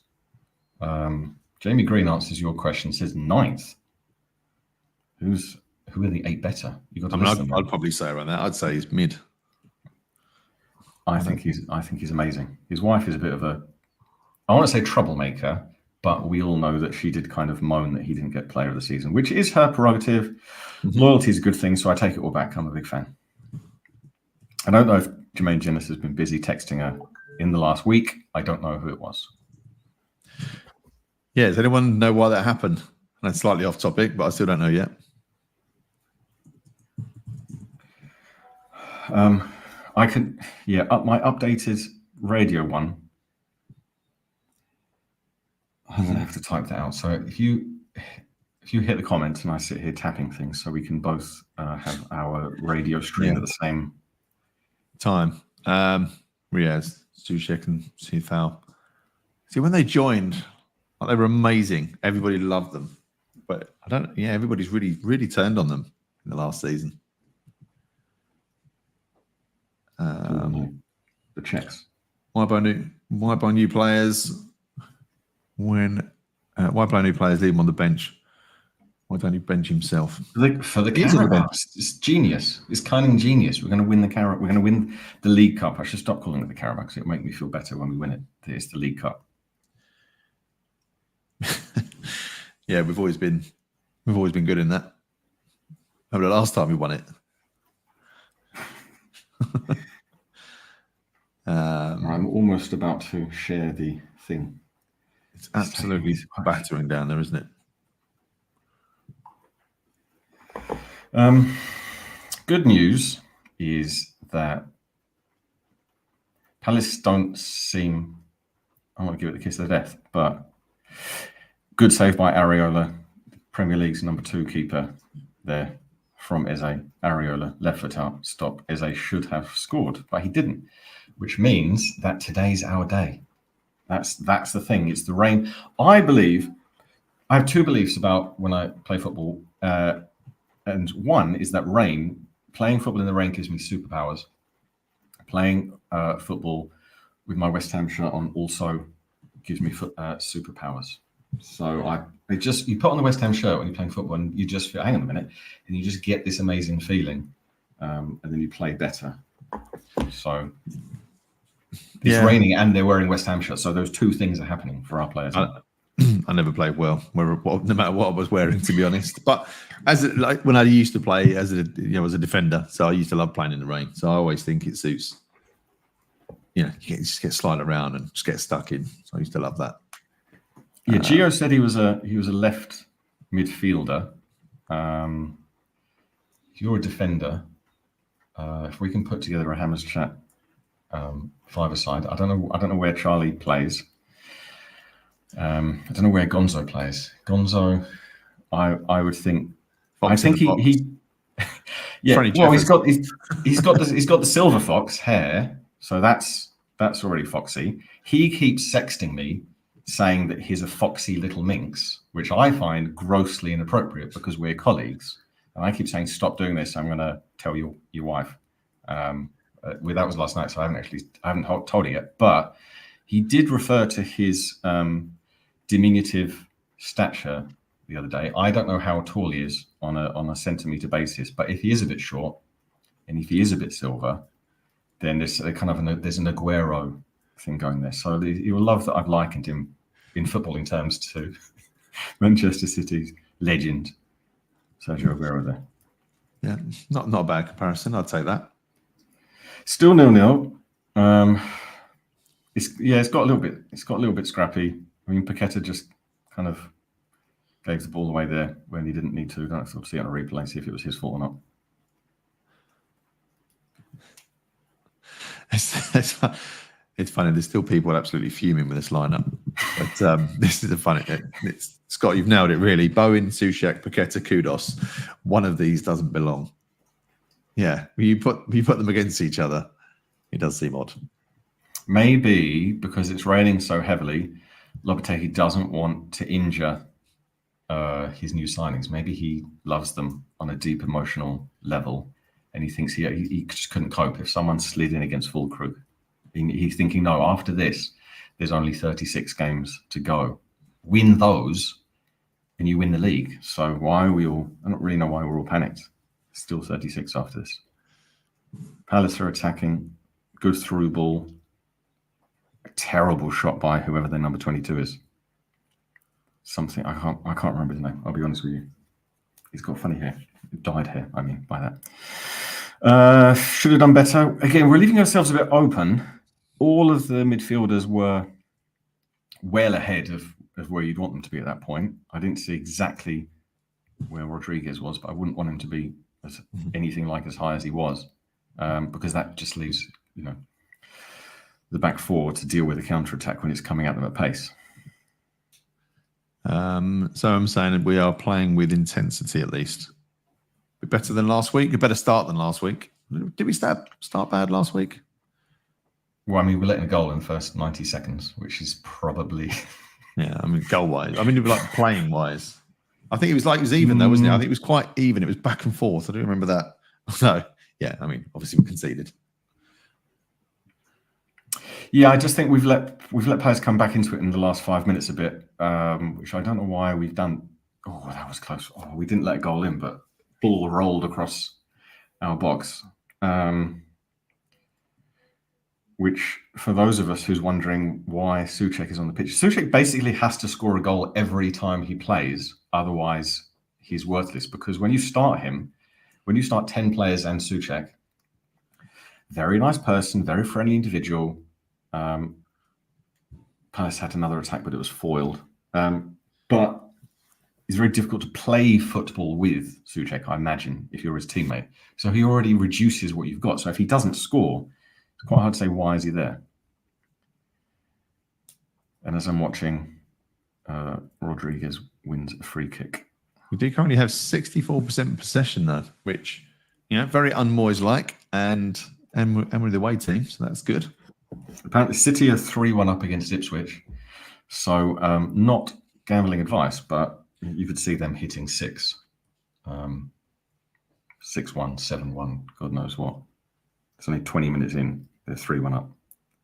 Good. I've got silver in my dream team. Our game remains 0-0, and it's got scrappy. We need to do what we did in the first 10 minutes, which is we kept possession nicely, gave it away stupidly twice in the first 10 minutes. But if we could just get back to that bit, because like I say, when our defenders got it, Palace not pressing us. So if we can go back to that, get Rodriguez and Paqueta closer together. Game's really, really spread out. So when we got the ball, like we have here, I'll just see how we, inevitably lose this possession. We've got City next week. City next week, isn't it? Bournemouth and then City. Is that right? Yep, that is indeed. It's on. Is it 5:30? I think the City game, so it must be on Sky, presumably, or the other one. Which means the build up to that game will be like 90% City and 10% us. Yeah. We've had more possession here, like getting it to over 30 seconds worth of possession, but then we do go quite long. We were on the 18-yard line. Souček was on the halfway line, and then Mavropanos goes with an 18-yard to halfway line pass to Souček, which we all know Souček's not going to control that. So, I don't know what anyone expects him to do with that apart from knock it on, but if no one's near him, it's not going to work. So it's just a bit, they've obviously been told to do that. They've obviously been told at some point, keep close possession and then go long. They're apparently just listening to those instructions too much and doing that, even though I don't know why you would do that at that point. Because if the game's stretched, I don't know why you'd knock it up to the halfway line and say, here you go, do something with that. Charlie said he didn't know much about Guido before he joined, but what he's seen so far, he looks class. Has he done much? Anything outstanding in this game? Is he just ticking it over? He started well, but now we're just kicking it over where he is. So obviously we're going to have to watch how the first half develops, because we were focused on keeping possession, and now when we get the ball, we're releasing it, but not into a particularly strong attacking pass. So game's still 0-0. Where I'm listening to the game on 23 and a half minutes. So we'll see what happens now, because again, we've got possession, passing it around the back line. Then suddenly Ariel opts to go long to the halfway line to Bowen, who's not. I don't know what Bowen's going to do with that. It's just slightly odd tactics that we seem to have. We're doing this with the players that we've got. Just be more confident. Kira Koz said Emil Smith-Rowe scored for Fulham. See what happens when you play new signings.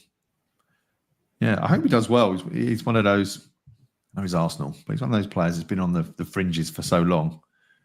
I hope he's a good player. I mean, now he doesn't play for Arsenal. We can want him to do well. Yeah, very freely. I think he's a really good player. I mean, he was England material. Too much moaning on him. says Cyberpunk. What's the cheer about? Come on. What's to cheer about in life? It's raining. It's a miserable summer's day, and West Ham ain't winning yet. We're doing well. Yeah, I don't think we're moaning. I think some of the comments maybe moan a bit, but that's fair enough. You need to unleash in life. You can't just hold in things that you're not happy about. It's not moaning. We are doing okay, but we're just doing something weird. Like then Areola, we pass it back, pass it around, defend the goalkeeper. Then Areola lumps it to Antonio, who's a reasonable way into their half, and he does get his header on it. But then it just I don't know what he's expected to do with something of that height coming at him. He's not going to chest that one down. Obviously, could fool Krug. Who knows? We don't know. I haven't seen him play much. Iron IX1 says we can't play all of the new signings because we'll get slaughtered. Yeah, I agree. Probably can't play them all, but I think we've only got Kilman in. Is Kilman the only new signing we got on? So I think we can mix up a little bit. Yeah, we've got Rodriguez. I mean, yeah, I don't know what's going on with Wan-Bissaka. I mean, this game was prime for him to play. Crystal Palace have a shot, goes wide. And then, John says, just get to it. Cannot beat their press talk. It's kind of true, but the thing is, we're not really trying to. That's the thing. We're just going further and further back, and then up to the halfway line. And we've got the players to do better than that. Someone is saying that they're just targeting Soufal. The easiest way to beat us. Probably if you're the opposing manager, then that is where you would target, wouldn't you? You would go down the left. Is that Eze's side as well? Yeah. Eze's their left. I don't know if it's conditions, but I mean, 26 minutes, both teams are effectively lumping it, which I don't care if Palace lump it, doesn't bother me. But we're not. I just keep saying the same thing. We've got really good players. Why are we just punting it up the field? And we were not doing that in the first 10 minutes. So let's see what else.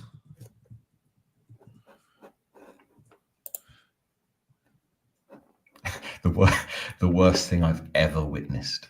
I like that. I quite like extreme statements that probably aren't true in the life of father. The worst thing I've ever witnessed is Souček at 10. And then just next statement, Dean says we're playing well. Dean, are you on the what can only be called a disgusting combination of Pringles and Skittles, which is what you were snacking on last week? I haven't forgotten that. It's I dream about it. I think about it first thing when I wake up in the day. I think Pringles and Skittles in one. I know Gio likes hula hoops and Maltesers, and I'm not going to say that's because he's Scottish, because that wouldn't be very kind of me. And we're in the era of be kind. Come on.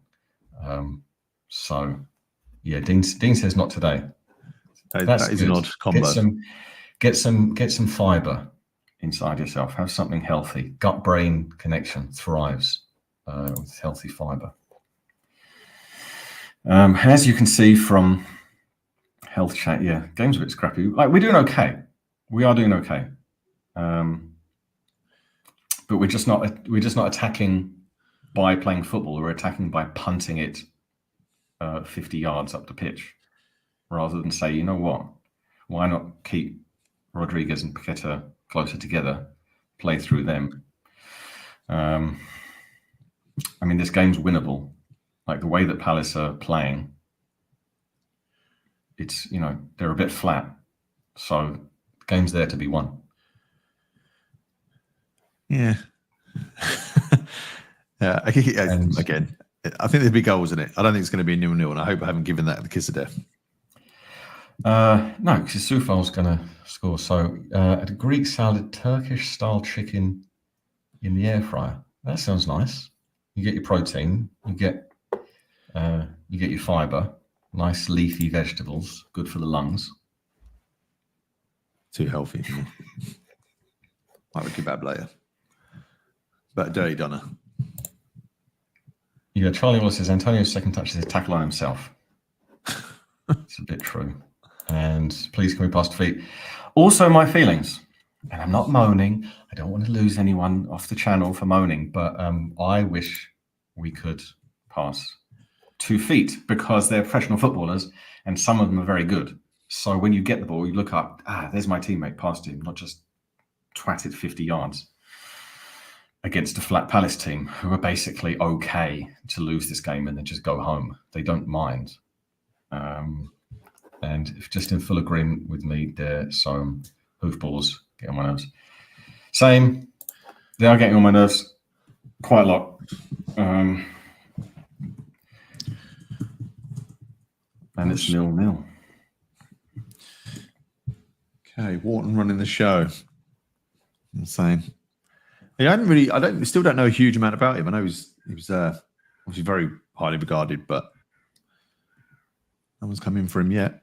Probably one that's someone's gonna come in for. I feel like the game isn't far off a goal. There isn't one yet. The game itself is just past 31 minutes. But it's just a weird combination. Either we fall asleep and they counterattack and Eze gets it and scores, which he probably should have done, or our players realise that the opposition today is not really, giving it full beans. So get your act together. Try and knit a few passes together. Give the ball to Kudus whenever possible. Billy said he's got 100 on 0-0 for £1,000 return. I'm hoping we win. That's pretty good odds for a 0-0. You got a good bookie. Yeah, Mark says very, very messy. It has got a bit. D references Brian Clough. Football should be played on the grass. Antonio's out wide.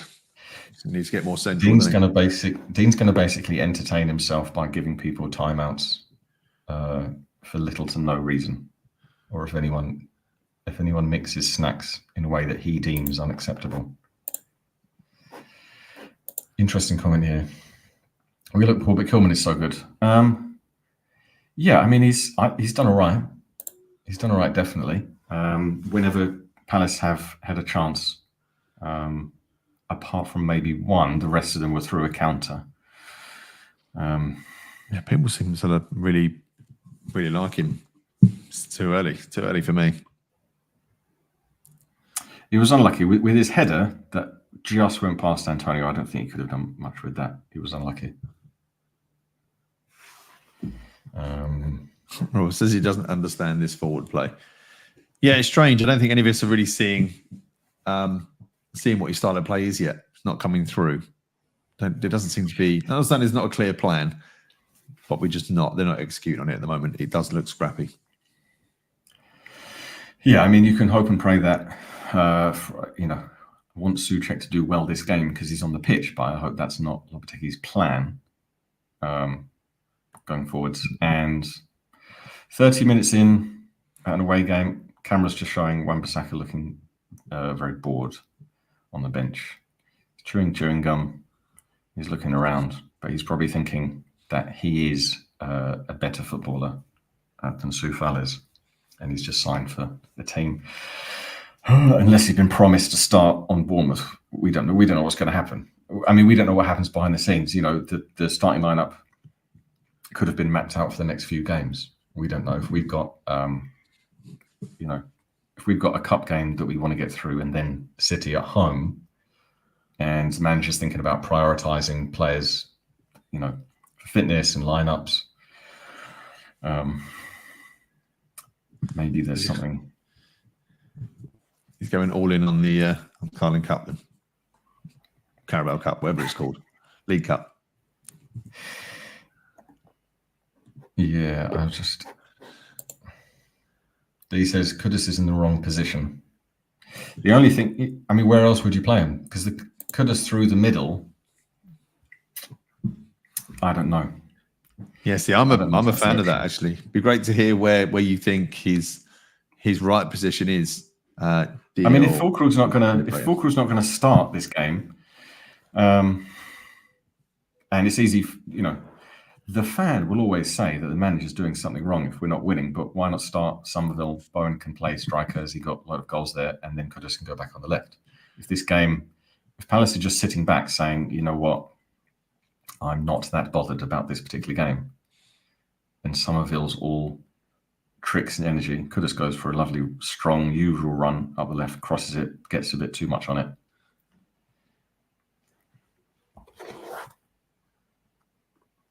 And it is still somehow and frustratingly 0-0. We're not doing bad, but we could be doing better. Is the summary at this point. We have a non-existent central midfield at the moment. It is a bit, but even if you are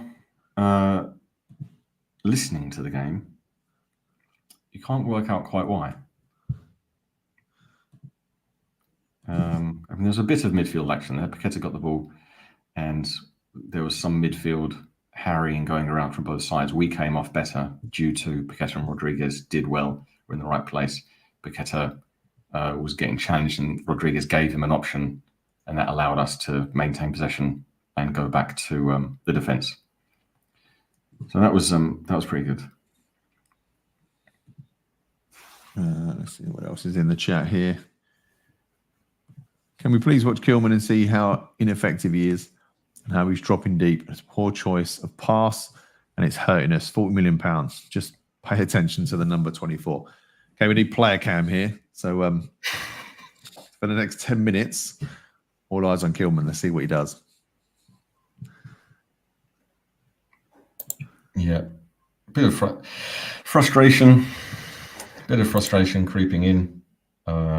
Carl says, how's it changed from Moyes? I don't know. Apart from he's going to bring in new players slowly. That's me being just bright and optimistic. You've got a dream, mate. You've got a dream. Yeah, I mean, we want everyone to go at it from the off.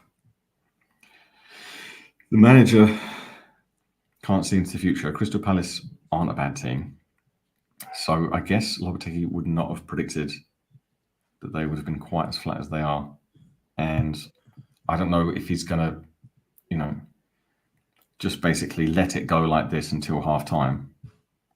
And then make his choices. I mean, he's up and he's gesticulating and he's shouting something, Lopetegui. So he is not just sat back. And now Palace have possession. 38 minutes in. Well, the good news, I guess, if you are, if we do go into half, I don't want to give this a kiss of death now with 7 minutes to go. But if we go in at half-time 0-0, then we bring on some fresh, energised subs that really want to go and make their mark against the Palace team, which have got all their first teamers out, really, as far as I can see. So, yeah, very strong second half. Yeah, I mean, Kudus is the standout for me so far. Everything he does is very, very good. I think the ref, actually, I don't like this ref. I don't really like any refs, but actually he did quite well there because he did let Kudus go on a run and he didn't blow for the foul. But then when it was clear that there was no advantage, he blew up for the foul. So actually good refereeing. But even though all of this decent play hasn't resulted in a goal yet, but if Kudus keeps playing the way he is, he's going to get something. Yeah, we're all everybody loves Kudus. It's one of those players, isn't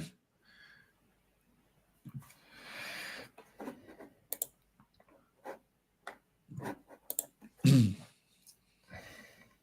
Curia, because this is progress on last week already. Yeah. I mean, obviously we're playing the worst team, but positive. I love that. Yeah, Richard says fans will be patient to see some progress. So that was what that was in reference to. It is going to get better. It really is. And then Rob Spears thought for midfield too far away from the defence.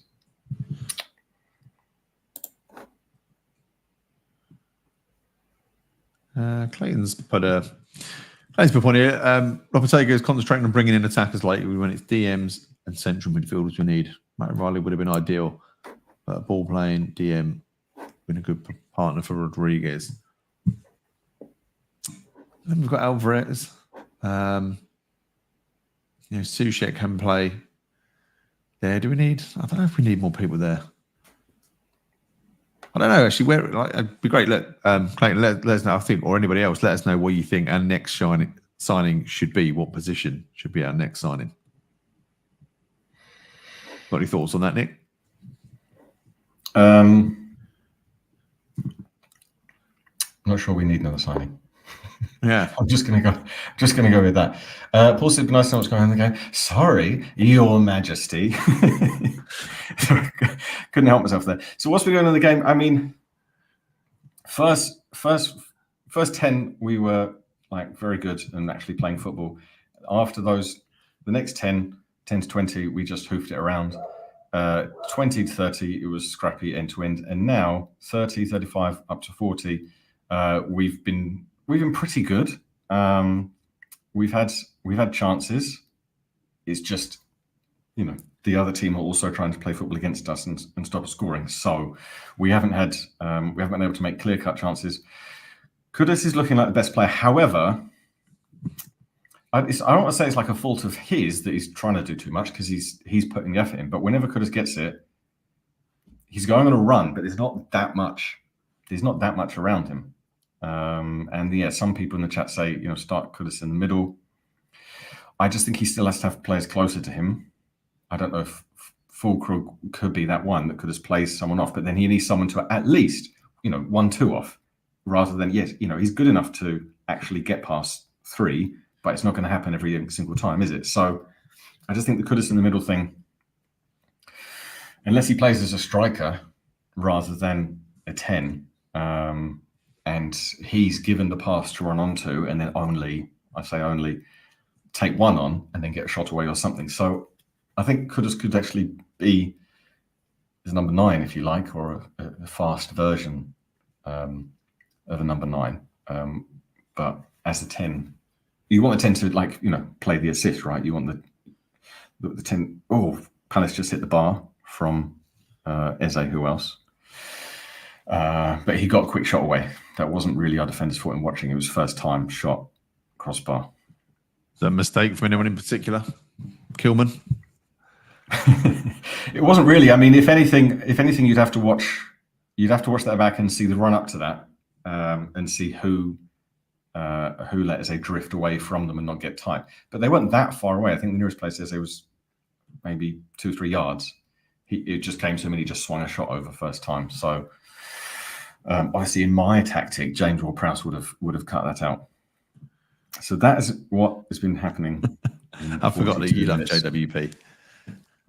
I think Love is I just think he's a better football player than our good friend, Thomas Soucek.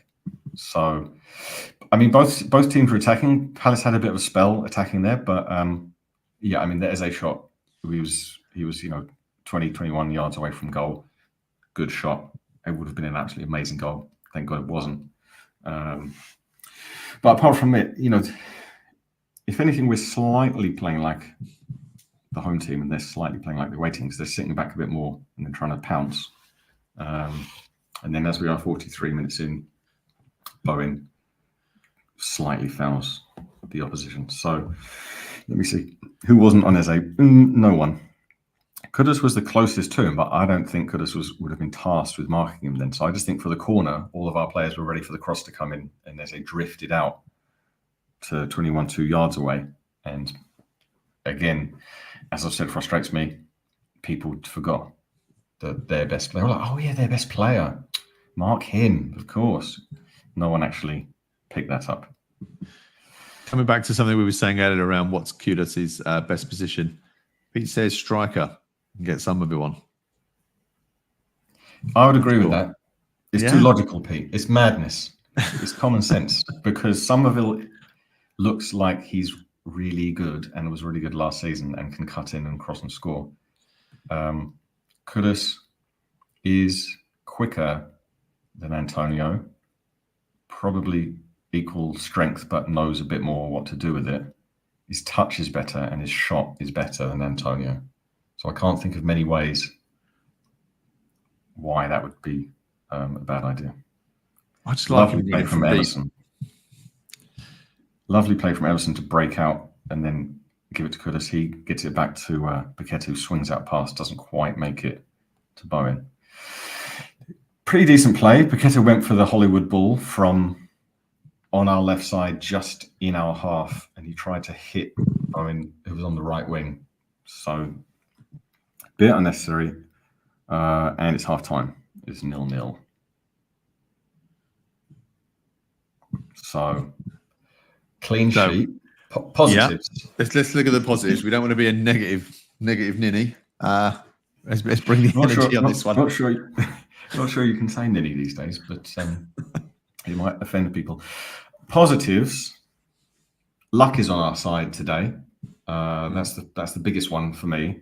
Eze, I would say, should have scored the one that Areola, my number 2 Premier League goalkeeper, and his wife's number 1, saved well with his foot stuck out, but Eze could have actually scored that one.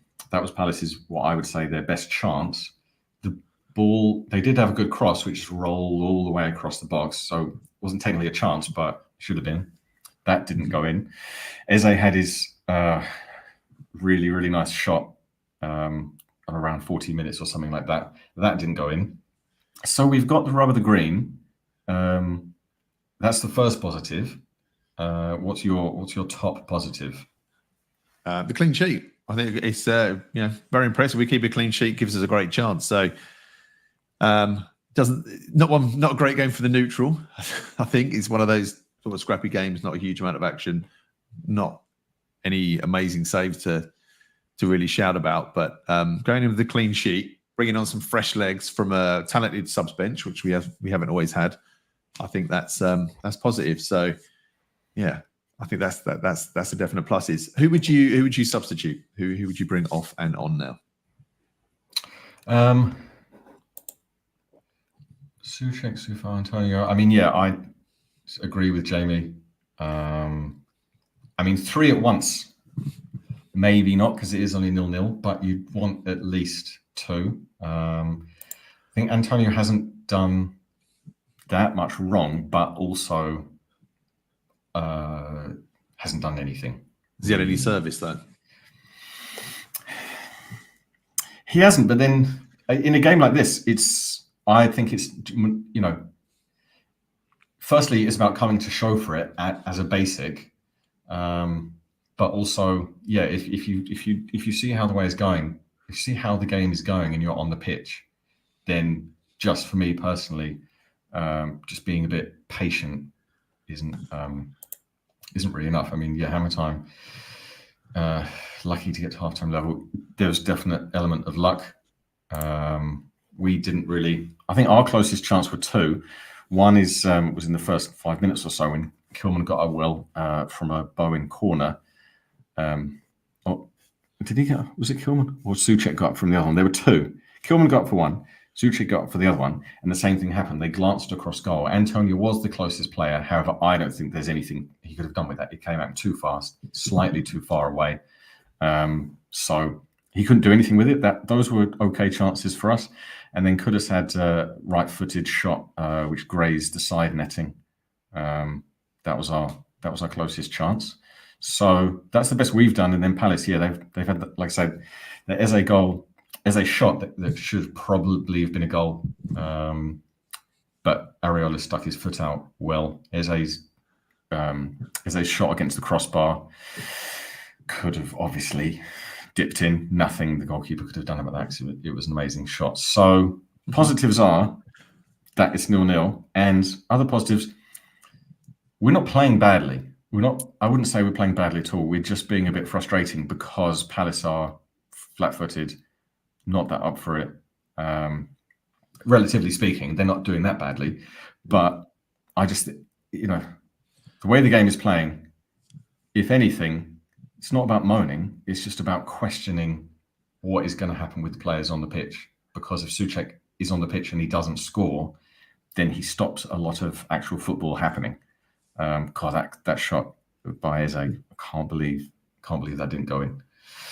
I know that So anyway, someone's also put as well, because obviously we do have some really positive players, and Bowen, he's probably at the very top of that list. But he does look tired. He doesn't look his normal self. He did okay. He did okay in patches, but it's just that when we move forward, we're just playing it too long. Someone said, obviously the comments flying now. Someone said they're sick of the long balls, which I think a lot of people are. Elder Dorino says, yeah, we're vulnerable on the counter. That's the thing. We had a patch where we were very, very vulnerable in that, like around 20, 30 minutes. And people asking, will Alvarez get some minutes? Difficult to believe if it's 0-0 and he hasn't played. Andrew's looking on the bright side of life. Will he inevitably concede a mistake? And then, Jamie, repeat with the Villa game without the first half goals. Roughly something like that. I mean, obviously, we're not playing against a good team. So, John, expat, Thailand. 3 key things you need to know about John. Second best in midfield. Slightly, it's just in midfield. We just seem to be bypassing it ourselves. We seem to be making a conscious choice of doing that. And just either, which is not Souček's fault, because if you play a ball up to him 50 yards, I don't know what he's supposed to do with that. I thought Bowen was okay.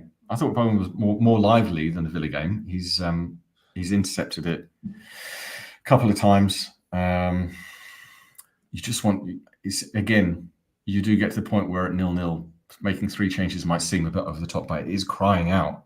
It is again saying, well, Fulkrug give him more than how much he had in the Villa game. He had about 30-ish. Get him on now, because this game, if the Palace defence are also sitting back a bit, then Fulkrug can actually come and get the ball. Because I think that's what Bowen and Kudus are finding difficult. Kudus has been our standout best player because he's put in the most effort, and he's actually, he's come to get the ball, he's claimed it, and then he's carried it. But everyone else is a bit too far away from him. If you could get someone coming closer, then that would be nice. And also, I'd like to see Wan-Bissaka, just because we've got Wan-Bissaka sat on the bench. So if he could hair up the right wing and give some support to Bowen, that would be nice. Yeah. Nick Day agrees. Camera went to Wan-Bissaka just before the ref blew. Hopefully he comes on just before we restart. But I agree with this. I don't see the reason for keeping the lineup the same. Now, it's quite rare that, for some reason, those changes happen at halftime. This is an injury, so it always seems to be like, give it 10 minutes, lads, get on and show me what you can do, change your mind. So, I think it'll probably be the same. I think that was the same last week. I think it'll keep it the same and then make some subs after that.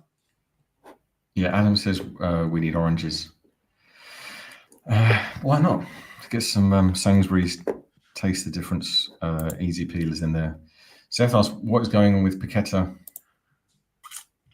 It's hard to say, really. He's done some okay things because he's an exceptionally good footballer. But then, would you want him to, pick this game as a game that he runs, which I think he's good enough to do. But yeah, when you get it, again, it's not like we're just playing against, not football players. We're playing against actual fit Premier League footballers. So easier said than done. But I don't want to blame Souček anymore. I think I've done that enough. And Jordan says Bowen's having to do too much defensive work. There's an aspect of that, and I think Soufar's focused on defending, which isn't a bad thing, but he's not Aaron Wan-Bissaka. If only we had a player like Aaron Wan-Bissaka available on the bench, that would be nice. Crazy. Don Quixote, same nationality as Lopetegui, to put that out there. I love Bones that. and striker, some Kudus. Yes, I like that. I think a lot of people like that because they're better than what Antonio is offering. I don't want to talk Antonio down, but he's not really. You can feel free. Go ahead. Talk him down. No, that would be called moaning. I'm not in the mood. We're going to start soon. And then Hammer early. There was a period where Joe was playing right back to cover for lack of a functioning one. And it feels like he's trying to scrape a few points through utility football to take the pressure off. Very good points. Seems like a lot of hate for Czechs here for the Czechs. They're very nice people. I knew a Czech man once. He was very friendly. He was crap at football. I did play with him once at football, and he was abysmal. Just saying. Take Souček off, putting Somerville, Bowen off. I must disagree strongly with that. I would never do that. I love Jared Bowen too much. AWB, get him on. No shot on target. Wouldn't say embarrassing. Done more embarrassing things than that in my time. Not going to reveal them now. Phil fancies a Cadbury caramel just to pep him up. Why not? More bodies in midfield. Yes. We absolutely.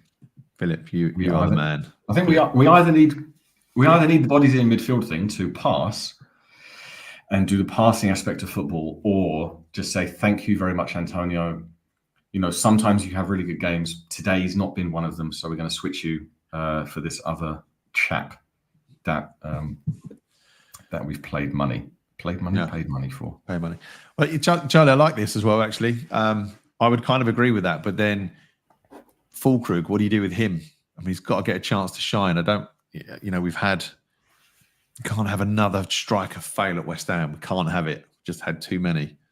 So either way, you put him on now, and you say, you wanted game time. Here it is, or you start him on Wednesday. Like either one. We don't know how he's trained. I guess he's not guaranteed game time. But just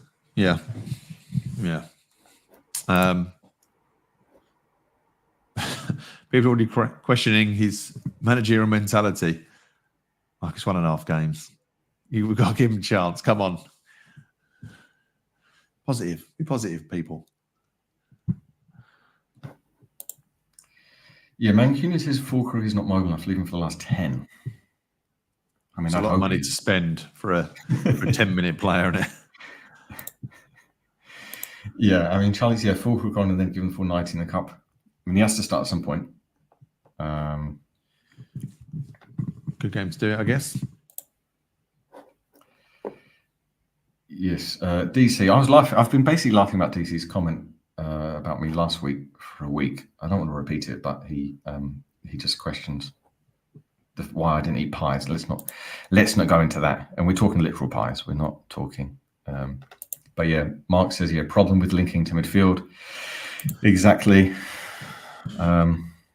Yeah, the long ball stuff's weird. What's the point? Yeah, that's true. I mean, I think everybody heard before he joined, Lopetegui was very much a possession-based manager, play it out from the back, slow build-up, impatient play, which didn't really excite us in terms of the slow build-up part of it. But we're not really seeing the possession bit too much either at the moment. So yeah, we've got gel, which, as you say, we've got to get that midfield involved much more.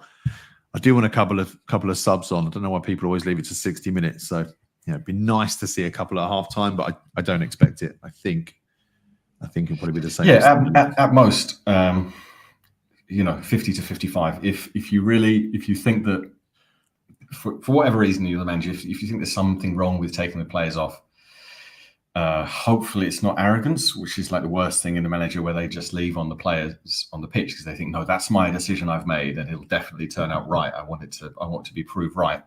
If you just say, right, you've got 5 or 10, get your arse in gear. So anyway, players on the pitch can't see that any changes have been made. Don't let that ruin anyone's day. We've had everything's going okay so far. Man United lost. We're at 0-0. We have 45 minutes to do it. Our players are on the pitch.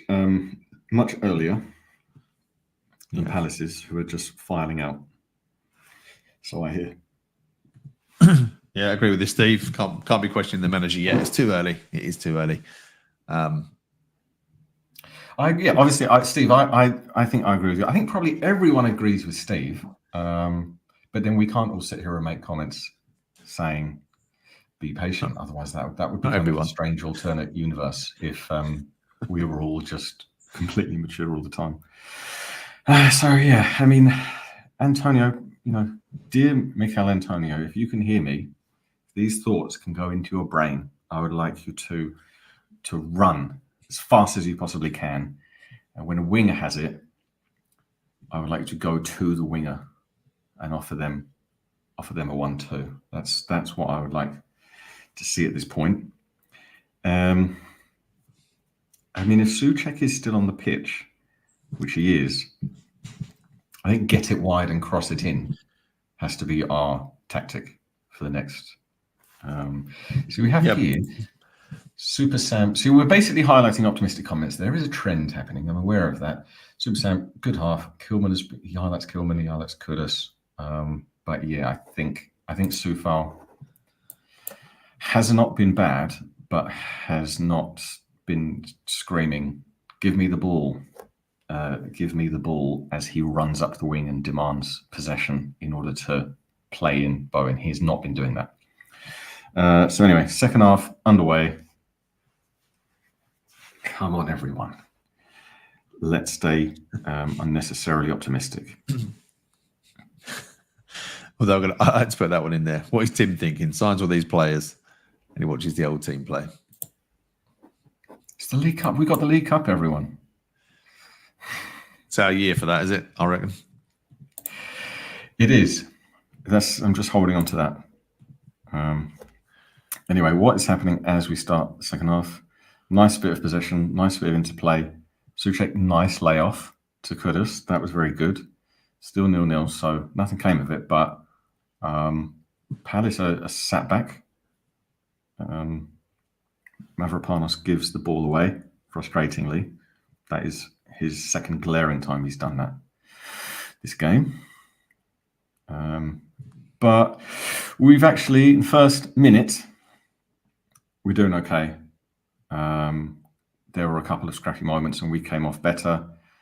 In the first minute, when we did have possession, we actually did do midfield passing. That was nice. No changes. People are not happy with the no changes, but managers don't seem to do that often at the moment. No, it's just I just think they won't admit. But also he has to keep players happy. Let's look at it that way.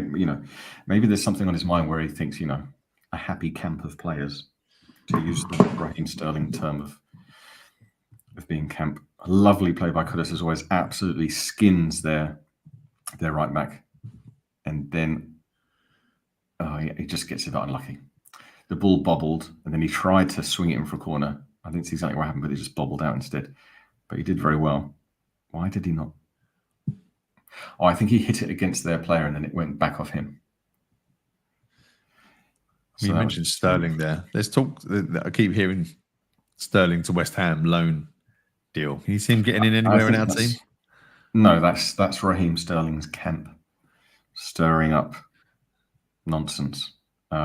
I never wanted him to sign for us. Some people, when it was talked about like 6 or 8 weeks ago, were like, "Oh yeah, he's quality." I don't think he is. I mean, his highlight reel of misses shows that he misses a lot. Yeah. Monkey Harris says, "This is giving my arse a headache." Are you calling yourself an arse-headed man at that point? Or do you have a face, an arse like a face? I don't know. There's something, that was a bit self-deprecating. Oh, I reckon there's a guy. If we could just knit something together, if we could just there's a moment waiting for us. If we could get our asses in gear. And this is the moment. It's Souček to score is going to be the moment. I mean, everybody's hating on him so much that the universe is going to come together and he's going to get a bullet header. I can see it happening. Palace try a long ball, too long. It's our I'm not sure if he managed to get that out for a throw-in or goal kick. But it's 49 minutes in. It's our goal kick. It's another chance to reset. Oh, Füllkrug is on the sideline, lacing his boots up, or doing something with his boots, getting himself comfortable. He's not coming on. Sorry if that excited anyone. He's sat on a football, doing something with his boots, like checking that his boots are going to be comfortable. Maybe that bodes well for a classic minute 55 substitution. Antonio, lovely chest down by Antonio, plays it to Souček, who knocks it off to Soufal, who is trying to attack a bit, gives it to Bowen on the right wing, who then doesn't have many options, so has to go back. But that was all right.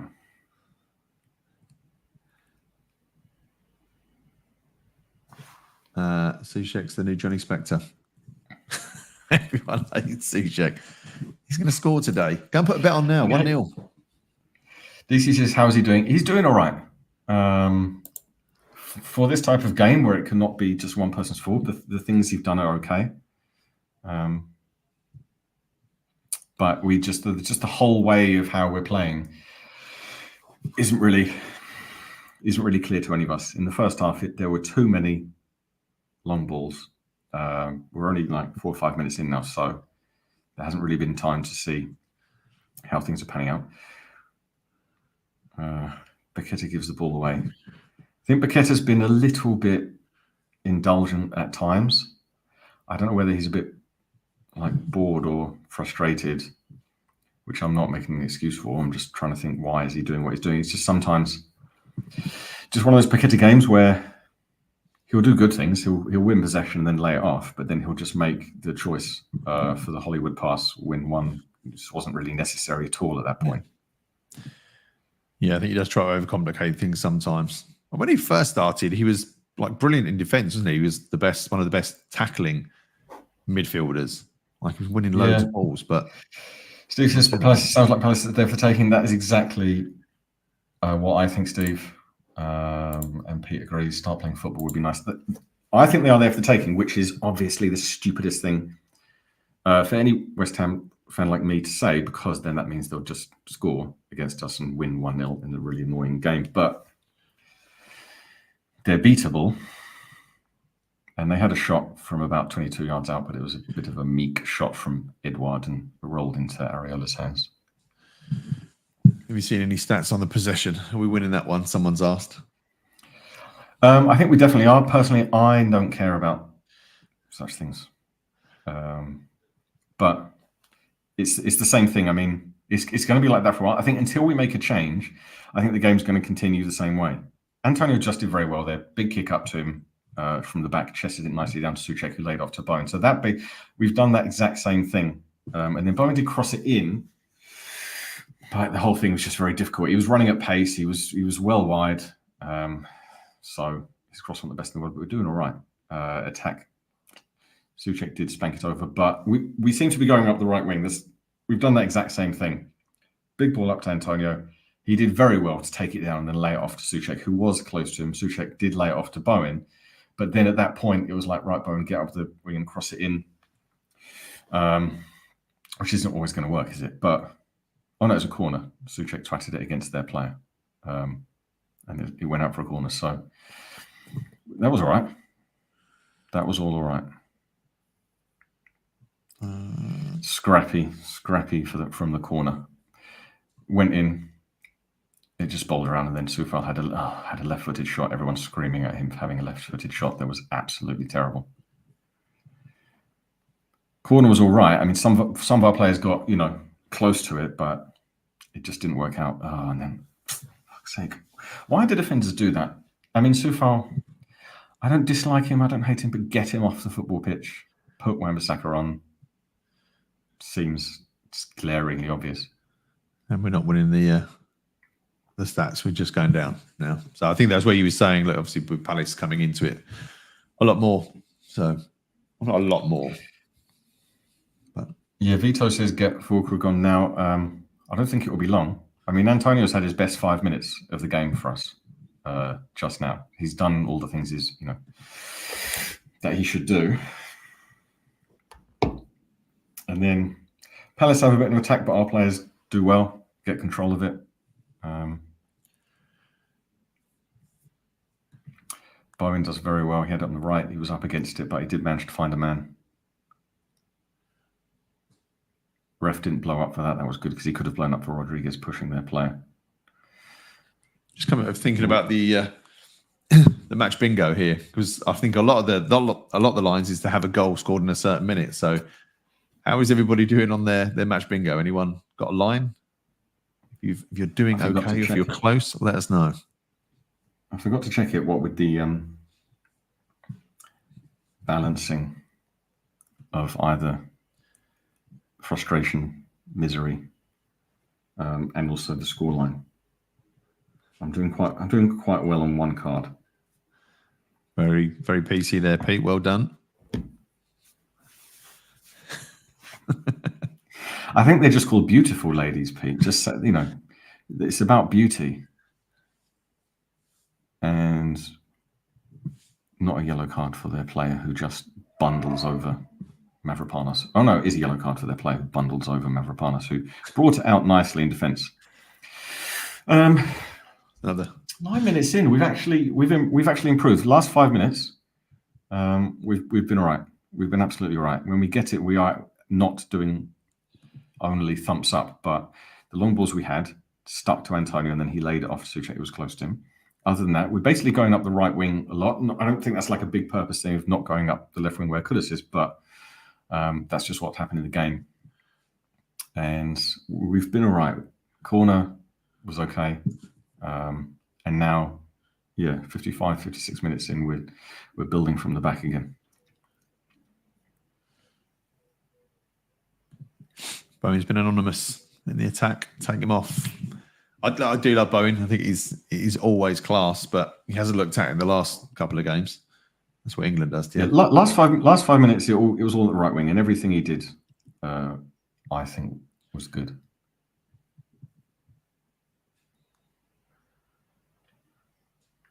Yeah, the Paqueta thing. Taking off Paqueta wouldn't be the worst thing. However, he can still play that one final ball. Yeah, but it's a tough one, isn't it? Does he contribute enough throughout the game to keep him on? It's like saying Souček can score a header at any point, but if he's useless the rest of it. So different levels. I'm not saying Paqueta is Souček. Don't before you all jump on me on that one. Decent crossover from Antonio. It was a difficult one. It was a cross at pace from the far wide right, and it went to, I think, Souček, who was standing there, but not much he could have done with that. Just seeing the replay again. Some people will say he should have made contact with it.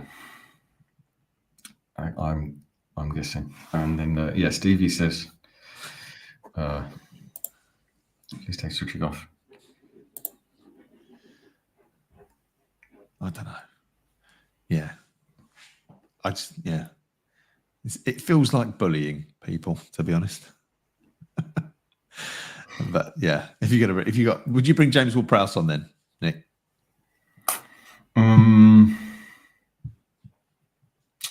Not totally sure. I mean, Slender says he'd rather see Irving on, and Carnacy agrees. I mean, I've never seen him in an actual,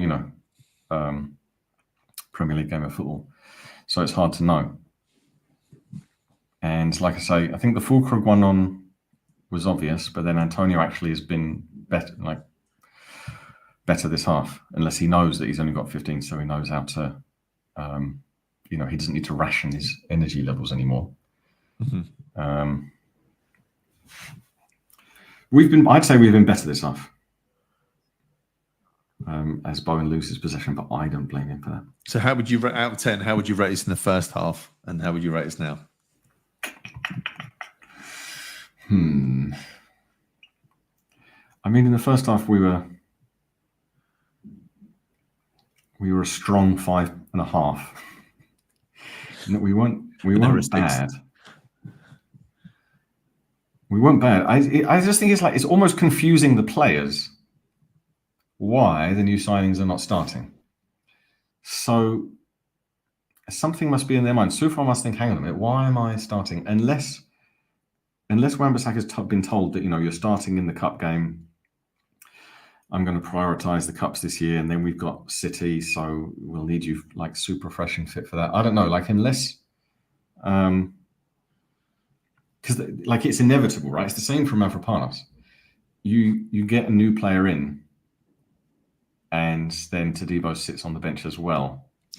Yeah, Todibo's going to be for me. I'd want a Todibo play. I want to see him.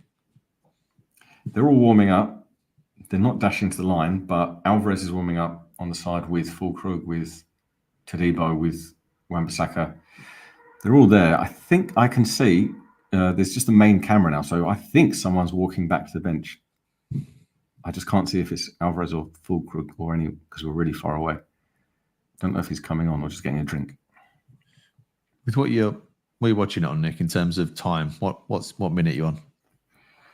Listening to it at 59:40. As Palace have possession, but they're being they're calm with it. Füllkrug's warming up. Palace have a throw-in on the right side, which is for them a rare bit of possession. Kudus almost steals it, but not quite. And then Antonio presses the goalkeeper. Bowen comes up to press. So at least we're pressing. The attackers are pressing, and then the midfielders did actually join them. So yeah, I mean, when Palace players have it around the 18-yard line, we've moved up fully into their half, which is nice to see, as long as that doesn't leave us on the counter. They put it over the top. Mavropanos cleared up nicely from Mateta, who was offside as the ball got played over the top anyway. But then again, in a game like this, when the defence is, they're not having too much asked of them, and then if Kilman and Mavropanos do those right things, does that keep Todibo on the bench or what? He sent make a change. He sent the entire bench out to warm up, and they were warming up. So I don't know who's coming on. It's not like he just sent out one. Todibo's there. Füllkrug, Somerville, all running up the line. Yeah, James has made proactive change. 60 minutes in, that would be nice. Someone's getting instructions on the bench. Füllkrug and Wan-Bissaka.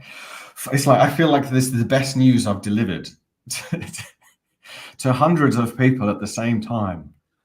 Füllkrug and Wan-Bissaka are ready to come on. They're getting their instructions.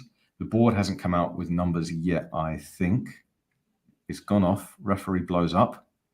Players are set to come on. It's happening. This feels like 3 points here. 9 for 11. Target, as Pete says, 12 shots. So Antonio for Füllkrug, and presumably Soufal for Wan-Bissaka. Otherwise, that'd be weird.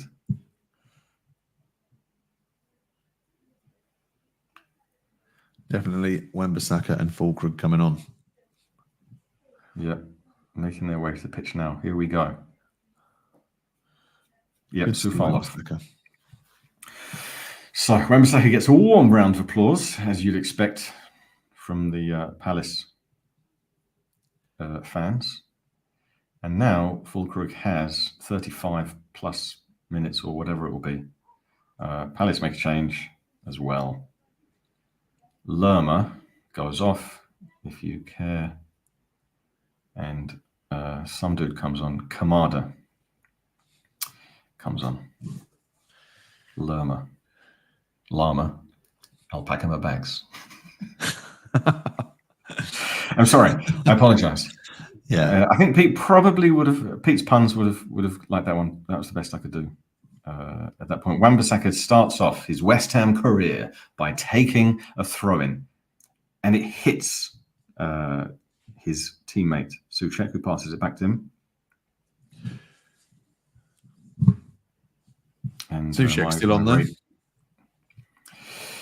Yeah, but I think 2 was like Souček got a yellow card, and he's not happy about it. I don't know what that was. Maybe that'll spur the manager to take him off the pitch now that Souček's got a yellow card. Not quite sure why he got that, because he wasn't happy with it. And he slid in. His trailing leg tripped over the player, so a yellow card for that is nonsense. But the ref, I can't remember the ref's name, but just If you watch the replay of this game and you see, you will not like him. Yeah, it's weak, isn't it? These how you get yellow cards sometimes. Yeah, I mean, it's a trailing leg, and he wasn't even at speed. Nothing about his body or feet was off the ground. He just caught the player's legs, and the Crystal Palace player just fell over dramatically. It's like nothing was happening in the game. I think the ref was probably just bored.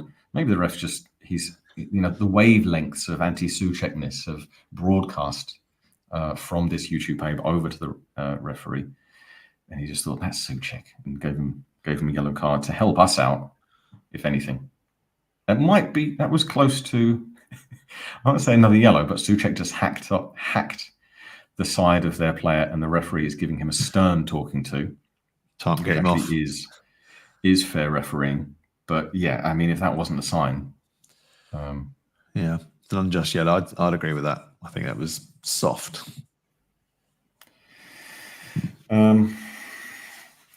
Yeah, I mean, at this stage of the game, it seems a bit of a weird one to bring in Alvarez. You wouldn't say, right, here you are. You've been out for it for a while. Don't know how fit you are. The game's well balanced at 0-0. Get on the pitch. And then the referee just gave them a free kick because the Palace player very, very clearly nudged Kudus into the ball. So Kudus's arm made contact with the ball, and then the ref was like, "Yeah, that's a free kick." Nonsense. Yeah, it's funny. I can't remember the name of this ref, but he is a bit. He's one of these ones who spends a lot of time looking in the mirror and getting his hair just so. And he's probably best mates with that. Who's that? I forgot his name now. The bald one who's head of the Referees Association. Howard Webb. Howard Webb, is it? Yeah. Cross came in. Wasn't a really good cross. Hit a Palace player. Bubbled over to their left wing. Now Palace have got the ball. Player just came on. Macheda puts a cross in, but it was terrible. Ball bobbles out and away. And then they have an attack again. Yeah, Johnny says it'd be interesting to see where and how Alvarez is deployed. Well, I think if he's just coming back from injury, you've got to sit him back. Can't be doing too much, and then hopefully that'll free up Paqueta to get forward a bit more. I mean, Souček is on yellow, so either Ward-Prowse comes on in a something of a like for like in that they're just both generic midfielders. Obviously, there are many gung-ho options available. You could put on Somerville and then put Kudus in the middle or something.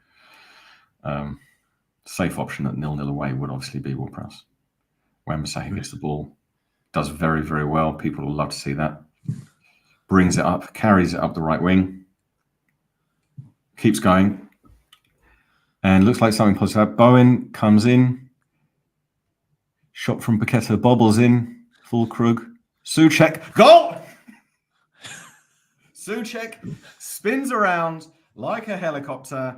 Hey. Why would you play Souček unless he scores? I called it. Fans go wild, and our fans have absolutely crashed the barrier and are in an enormous human pile. Now I don't want to say that I told you so. Now we got to do the VAR thing. Everyone's checking on the ball boy because he got this will be offside now. They're checking he's okay and he looks okay.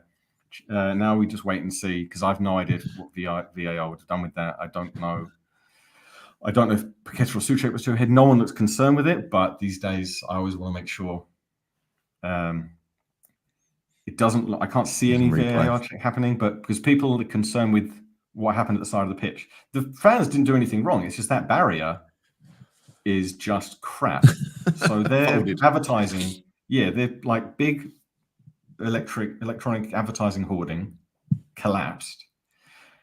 One of their ball boys, he looks fine, but he was obviously caught up in it. Either he just got bundled into or something, but he looks fine.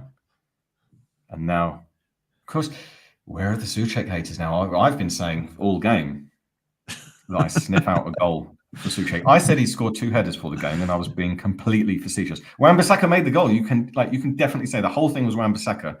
When you see this goal, it's like the whole thing is Wan-Bissaka. Bowen had to pass it in well. Paqueta got shot away. Full Krug bobbled around, went back to Souček, smashed left foot side left-footed in, passed it in, neatly to the goal. It all started with Wan-Bissaka. We were defending, Palace were attacking. Wan-Bissaka was right by our area, nicked possession, took it past two players, hurled himself up the right wing. Span did a very clever outside of the right foot pass to Bowen, who then took it on because he was in space. And then the next chain of events happened where he got it to Paqueta, who had a shot, went to Fulkrug, bobbled around their defender, kicked it back to Souček, who was about 16 yards out, coming in, left-footed slot to his left side of the goal. And very good Wan-Bissaka there. Very good. Beat two players, bombed it up the wing. Really good play. I mean, it's safe to that was really, really good. Like it's not even being against Soufal, but there's no way he would have done that. Just to illustrate. I mean, that is probably one of the best starts in the first 10 minutes of a debut I can think of since Ian Wright in 1998 scoring the winner against, I think it was Sheffield Wednesday. I've got to highlight this. Hughes 004, why did he not start? Come on. The manager's played a blinder there because the other team have been used to Soufal on the pitch. So they think Soufal's not going to do an 80-yard run. Then Wan-Bissaka does one. Now our players have got their tails up, confidently passing it around. Obviously a bit too confident because then we might lose possession and give it away. And someone did foul Eze, but I think he's making it seem worse than it really was. It was Rodriguez, just gave him a bit of a clip on the shins. Carl says this: you can't make this up about Souček. He's shocking, nearly gets sent off, and then does that. And that's football. That's the beauty of football. Two, says Pete. Yeah, I mean, but Wan-Bissaka just basically showed everyone how it was done at that point. He really, he not only took control of the ball, but he was like, right, there seems to be. So whenever you see him interviewed, Wan-Bissaka, he does seem to be, he seems to be a straightforward person. And he knows what he's good at. And he didn't come on the pitch and think, right, first few minutes for a new team, settle in, pass to my teammates a few times, get comfortable. He just saw the gap and he absolutely bombed up the right wing. Going to just to clarify this, Paul, who the hell are you two and what have you done with Gio and Gonzo? We have not replaced Gio and Gonzo. They will be on afterwards, so do stick around. We're just doing the watch along. Possession won by Kilman, runs to the halfway line. Bowen's screaming for it up the right. Bowen gets it. Fulkrug's waiting. Wan-Bissaka's up the right. Bowen's got the ball. Bowen, 2-0. Bowen, who was saying take Bowen off? Never take Bowen off. Never take off Jarrod Bowen. The advertising hoardings stay up. Bowen does his celebration that I still don't know what it means, even though I've tried finding out. 2-0. 2-0 West Ham. I think that was Kilman. I think that was down to Kilman. Bowen did well. It's got to be said, the Palace players were a bit non-existent. I think that was Kilman. The camera angle's still far away. Kilman, I think, because Kilman won possession, took it all the way up to the halfway line, passed it through. Bowen was absolutely clear. No one marking him. Took it up 18-yard line, jinked back on his left, round penalty spot, slots it home. It was Kilman. Kilman great run by Bowen. That goal. Kilman had his head up the whole time. Oh, what a goal. Lovely run. Yeah, he busted the gut there. Yeah, Jenkins smashed it bottom right corner. 2-0. 2 goals in however many minutes it's been. See what happens when you're brave and pass the feet, you get rewarded. Come on, you irons. That's right, Ryan. It was a lovely counter. I think Palace's mood worked well because they were attacking, but they weren't busting it, got to get back at that point. There we go. Now, all we got to do is score another one would be nice. As we were saying, Palace are there for the taking. They still are.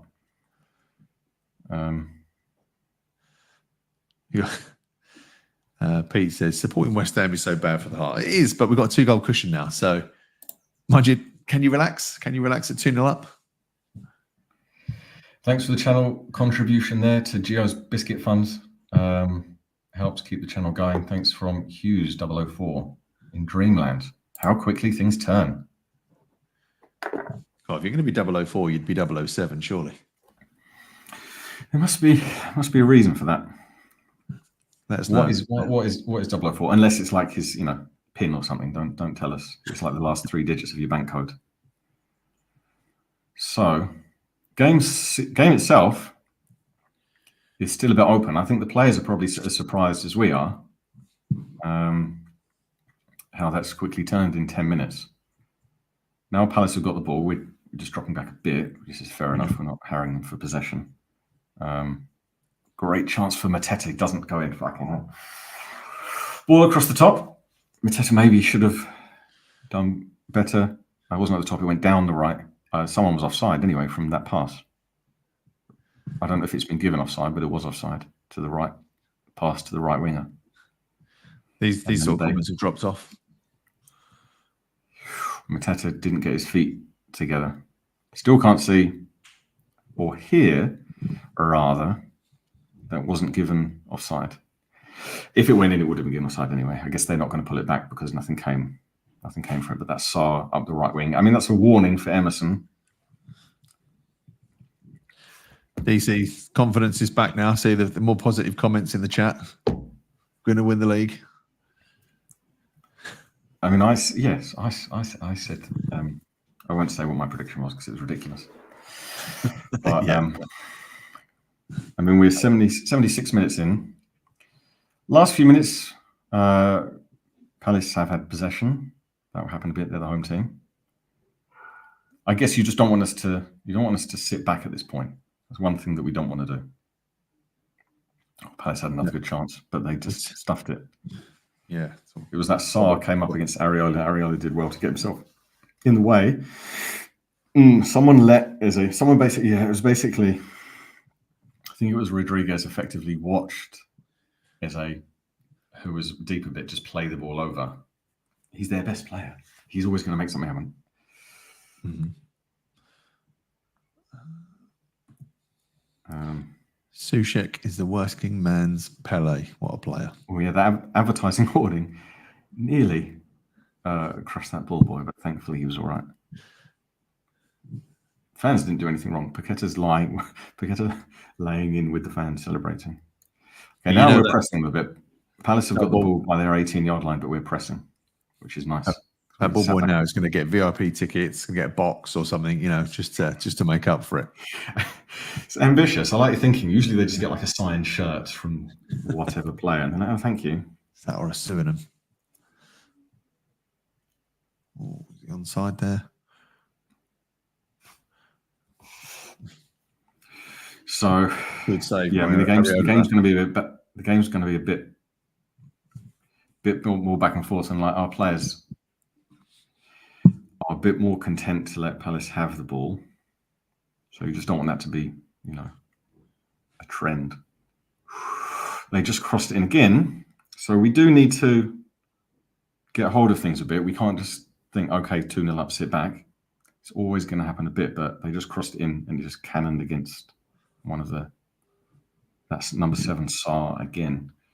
But it just hit his thighs and went out for a goal kick. Yeah, just saw that again as well. Yeah, we were saying about the ball boy. That was it could have been dodgy, that. Yeah, but that was the fault of whoever put advertising hoardings there. Yeah, because nothing was like weighing them down or keeping them in place. But yeah, we need to do some good old-fashioned just getting holding of it, possession. Someone's coming on. Alvarez is going to come on, which is what we need.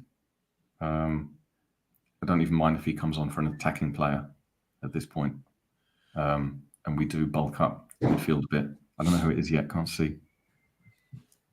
Just realised we've also got a bit of love. It's Souček. Souček's coming off. Fair enough. He's on a yellow. He's done it bit. So hopefully that will make us a bit more mobile at getting out to them. Thomas Souček does it again. The Souček conundrum. This is what Thomas Souček does. He plays weirdly, and then he pops up for a goal. That's why he's always worth putting on. There's no baby bells from us. I haven't actually got any snacks.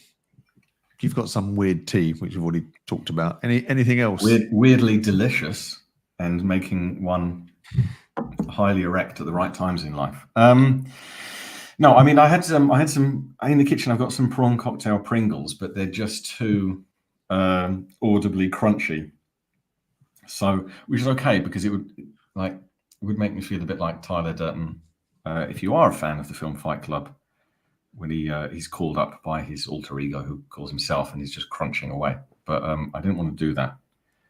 I didn't want to. I just find the talking and the eating. I find one too many things. I can barely do the talking as it is. And then you read that out, and then I'll read.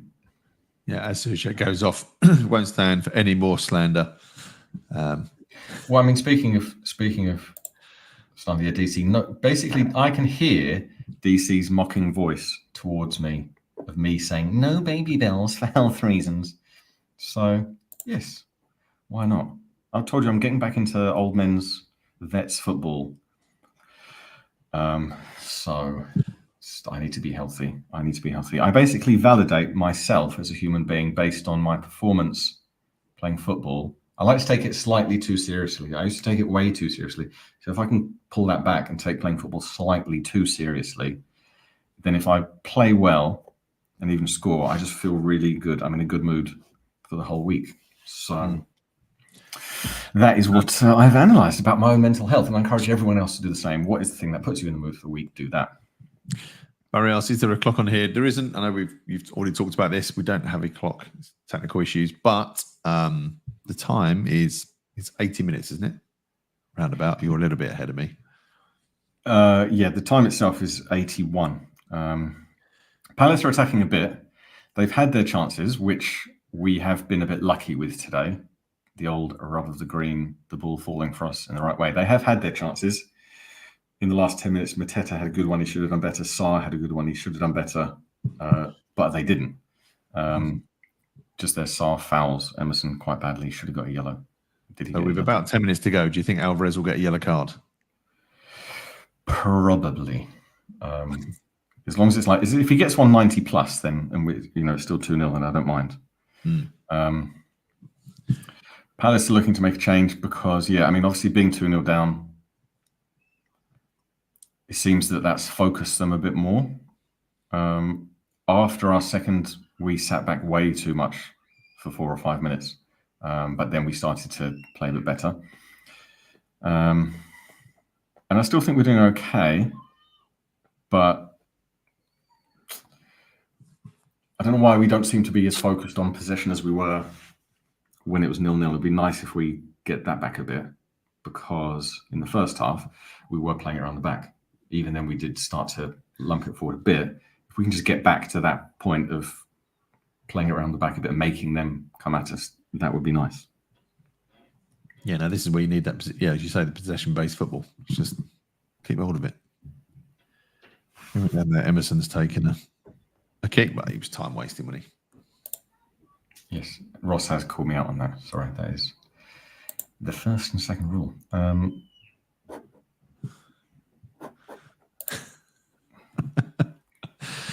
Loving the loose women watch along. Mike Harris, you are a funny kid. I'll take that. I don't. As long as I'm not Janice Street Porter. I'm not being Janice. No comment on that. Now we get into just the watching of the clock as much as the football, really. Nice clearance from Alvarez there. They had it on the right wing. They crossed in. Alvarez was first to it. They're attacking more than they ever have been. Luck has been on our side, so you don't want the whole 2-0 dangerous scoreline. The only good thing is, I guess this is going to open up some counters for us. Kudus at countering here. Lays the ball through to Fulkrug. Not sure if he was offside or not. He's still got the ball. Shoots into the keeper's arms. Someone has asked what the stats were. I'm going to try and find some.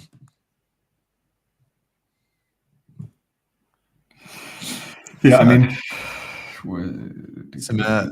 me just do the the other way is ask what the stats are. So 56% for Palace, 44 for West Ham. The expected goals, which I always find weird, the XG for Palace is 1.39, and for West Ham it's 1.13. So it just shows how crap XG is really being 2-0 up. Yeah, I've never heard from a football fan that they care or like or XG affects their mood. If there is anyone here of over 500 people that like XG, and XG gives you a warm fuzzy feeling when you think about it.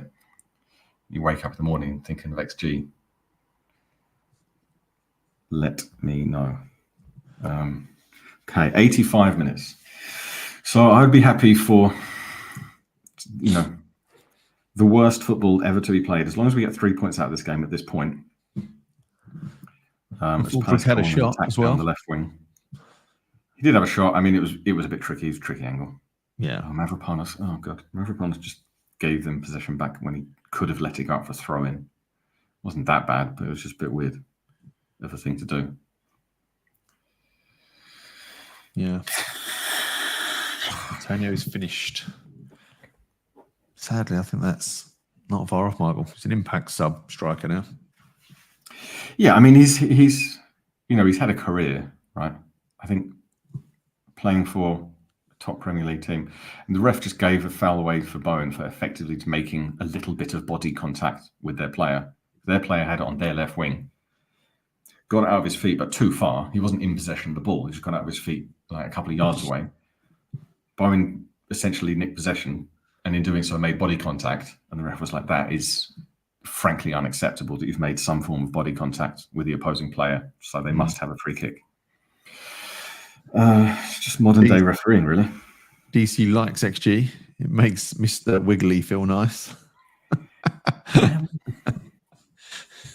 What's to say to that? No, you can't say much. I don't think anything that brings DC's Mr. Wiggly into focus is good at this point. Turbo said, I can't play for toffee, but give me 7 games and I'll get a goal out of being in the right place at the right time too. Well, I do often feel that about football.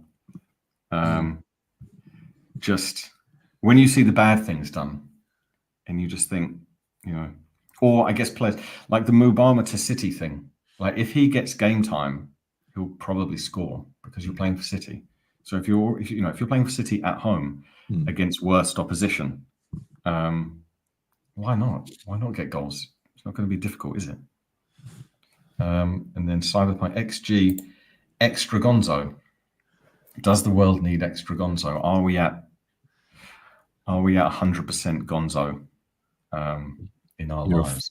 You're 5 or so minutes away from Gonzo's return. Don't worry. Are we at critical mass of Gonzo, or could he do something to DC's Mr. Wiggly and increase his body size at that point? Yeah, Kirikos, that is a fair point. Michael Antonio, is our all-time top Premier League scorer.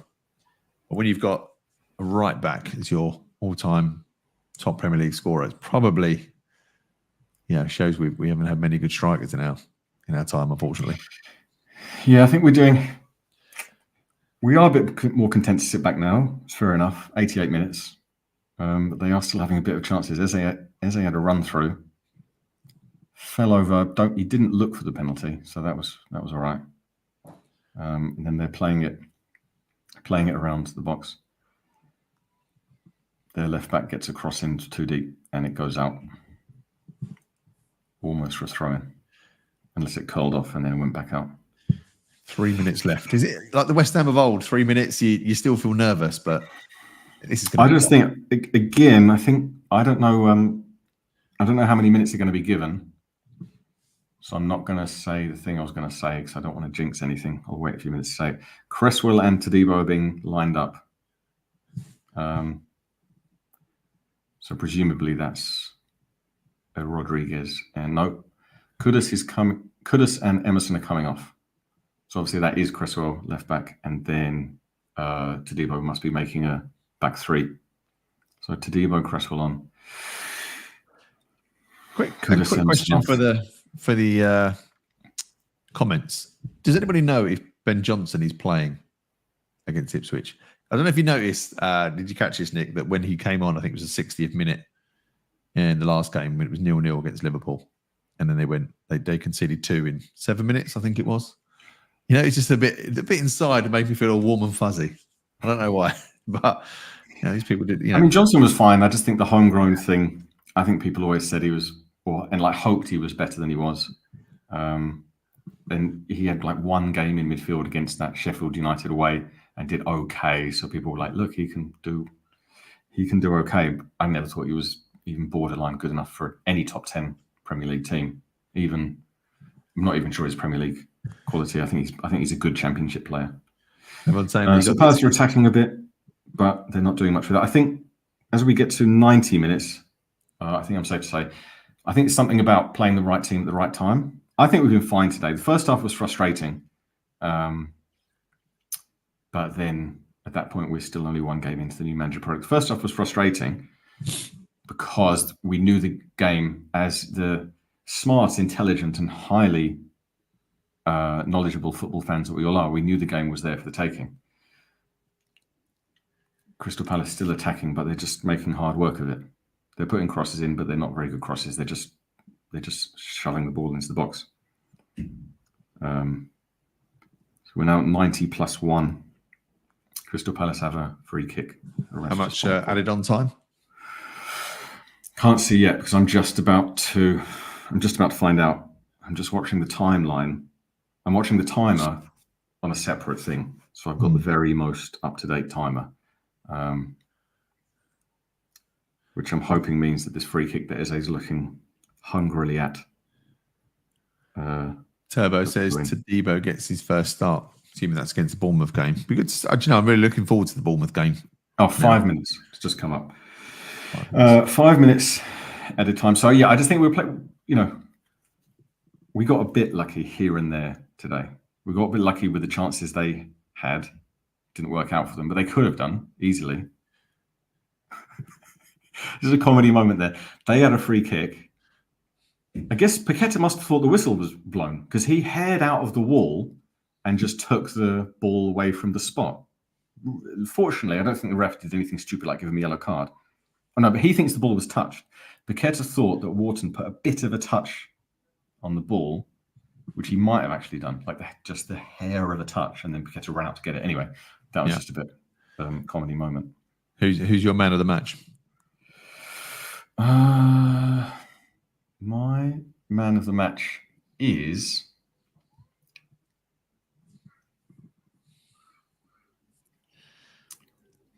it's either Souček or Wan-Bissaka, but Souček would be the comedy man of the match. I'm going to say Wan-Bissaka just because he just came on and changed it.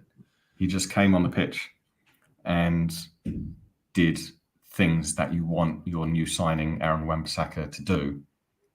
In that there was like scrappy moments and we were waiting for someone to do something, and then he just came on and from so deep got possession and was like, you know what, I'm just going to like jink past a couple of people, hair up, do this, do that, and that led to the goal.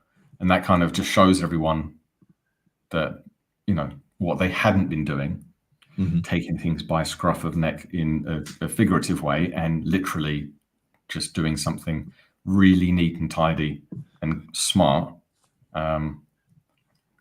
So that was just like a movie moment of his first like 2 minutes as a West Ham player. Yeah, so we're 90+3. It's quite funny about Paqueta. I've just seen that replay of when he was bombed out. I mean, a lot of people have saying Kilman's man of the match, but only because Wan-Bissaka hasn't been on long enough. But I think he did come on and made that impact. I mean, it's personal opinion. That is my opinion, and I don't disagree with other opinions because, as part of the Loose Women crew, I'm #be kind. I'm not going to sit here and go mental against any fellow West Ham fan. We're 90+4, so it looks like we're 90+4. It looks like we're actually going to win this game and get 3 points, and the title charge is underway.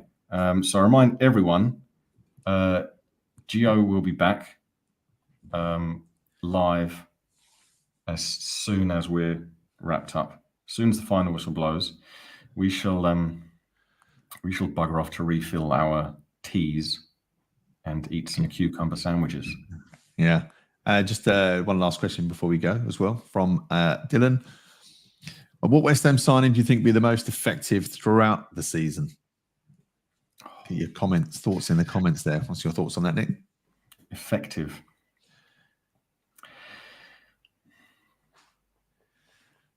I mean, it's multiple because it could be Wan-Bissaka if he's going to play like this every game, and also Kilman made the second, and has been very good. I can't remember. Mavropanos has been good, but he did give the ball away a couple of times when he didn't need to, and he was almost caught out by their number 7, although their number 7 was slightly offside. That was probably Emerson's fault as well. But yeah, I guess in that moment, Kilman did what he was promised to do. Forget the price tag things. We've paid for him now. Lovely from Monkey Harris. Thanks, Legs. $1.99. Keeps the channel going. Makes Gio happy, which is what this is all about. Full time. We won. We'll take that. Jordan, very much done. Yes. I can't believe it. It happened. I predicted we would win, but I never, ever believed that would happen. So you had 2-1, didn't you? You was 2-1. I was 0-0. Sorry, 1-1. I think, or a draw. I had it as a draw anyway, but you had 2-1.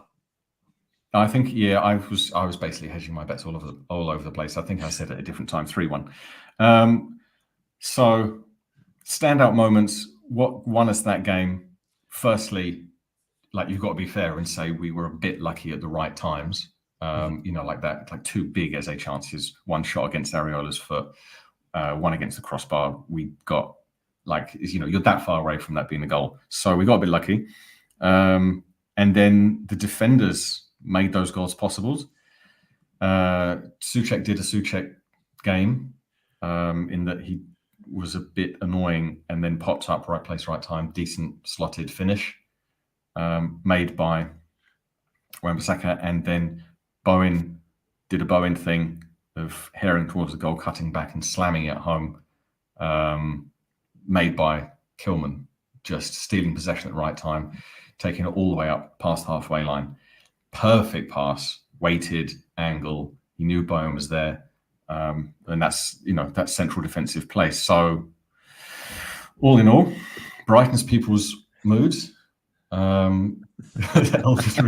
Quiet and the nickel-wetters for 5 minutes. 5 minutes. I like that. Souček played like the Czech American. or make knickers wet for 5 minutes. So yeah, lifts everyone's mood for the Bournemouth game. So yeah, thanks very much everyone for allowing us to vocalize our thoughts, feelings, and concerns. Even people who think we're as dull as ditchwater, which is okay because I actually drink ditchwater on a pint by pint basis. So, final word from you, Northie, before you click us out, and then Gio will come back in a really good mood, I imagine. Yeah, I'd say I think it was good. Wan-Bissaka made the difference to me that he come on really positive. I think coming back to Dylan's question, he will be the most effective player because I think that bombing down the wings is what's really going to kind of lift us from where we were last year. But have an awesome weekend, everybody, and we'll see you at the Bournemouth game.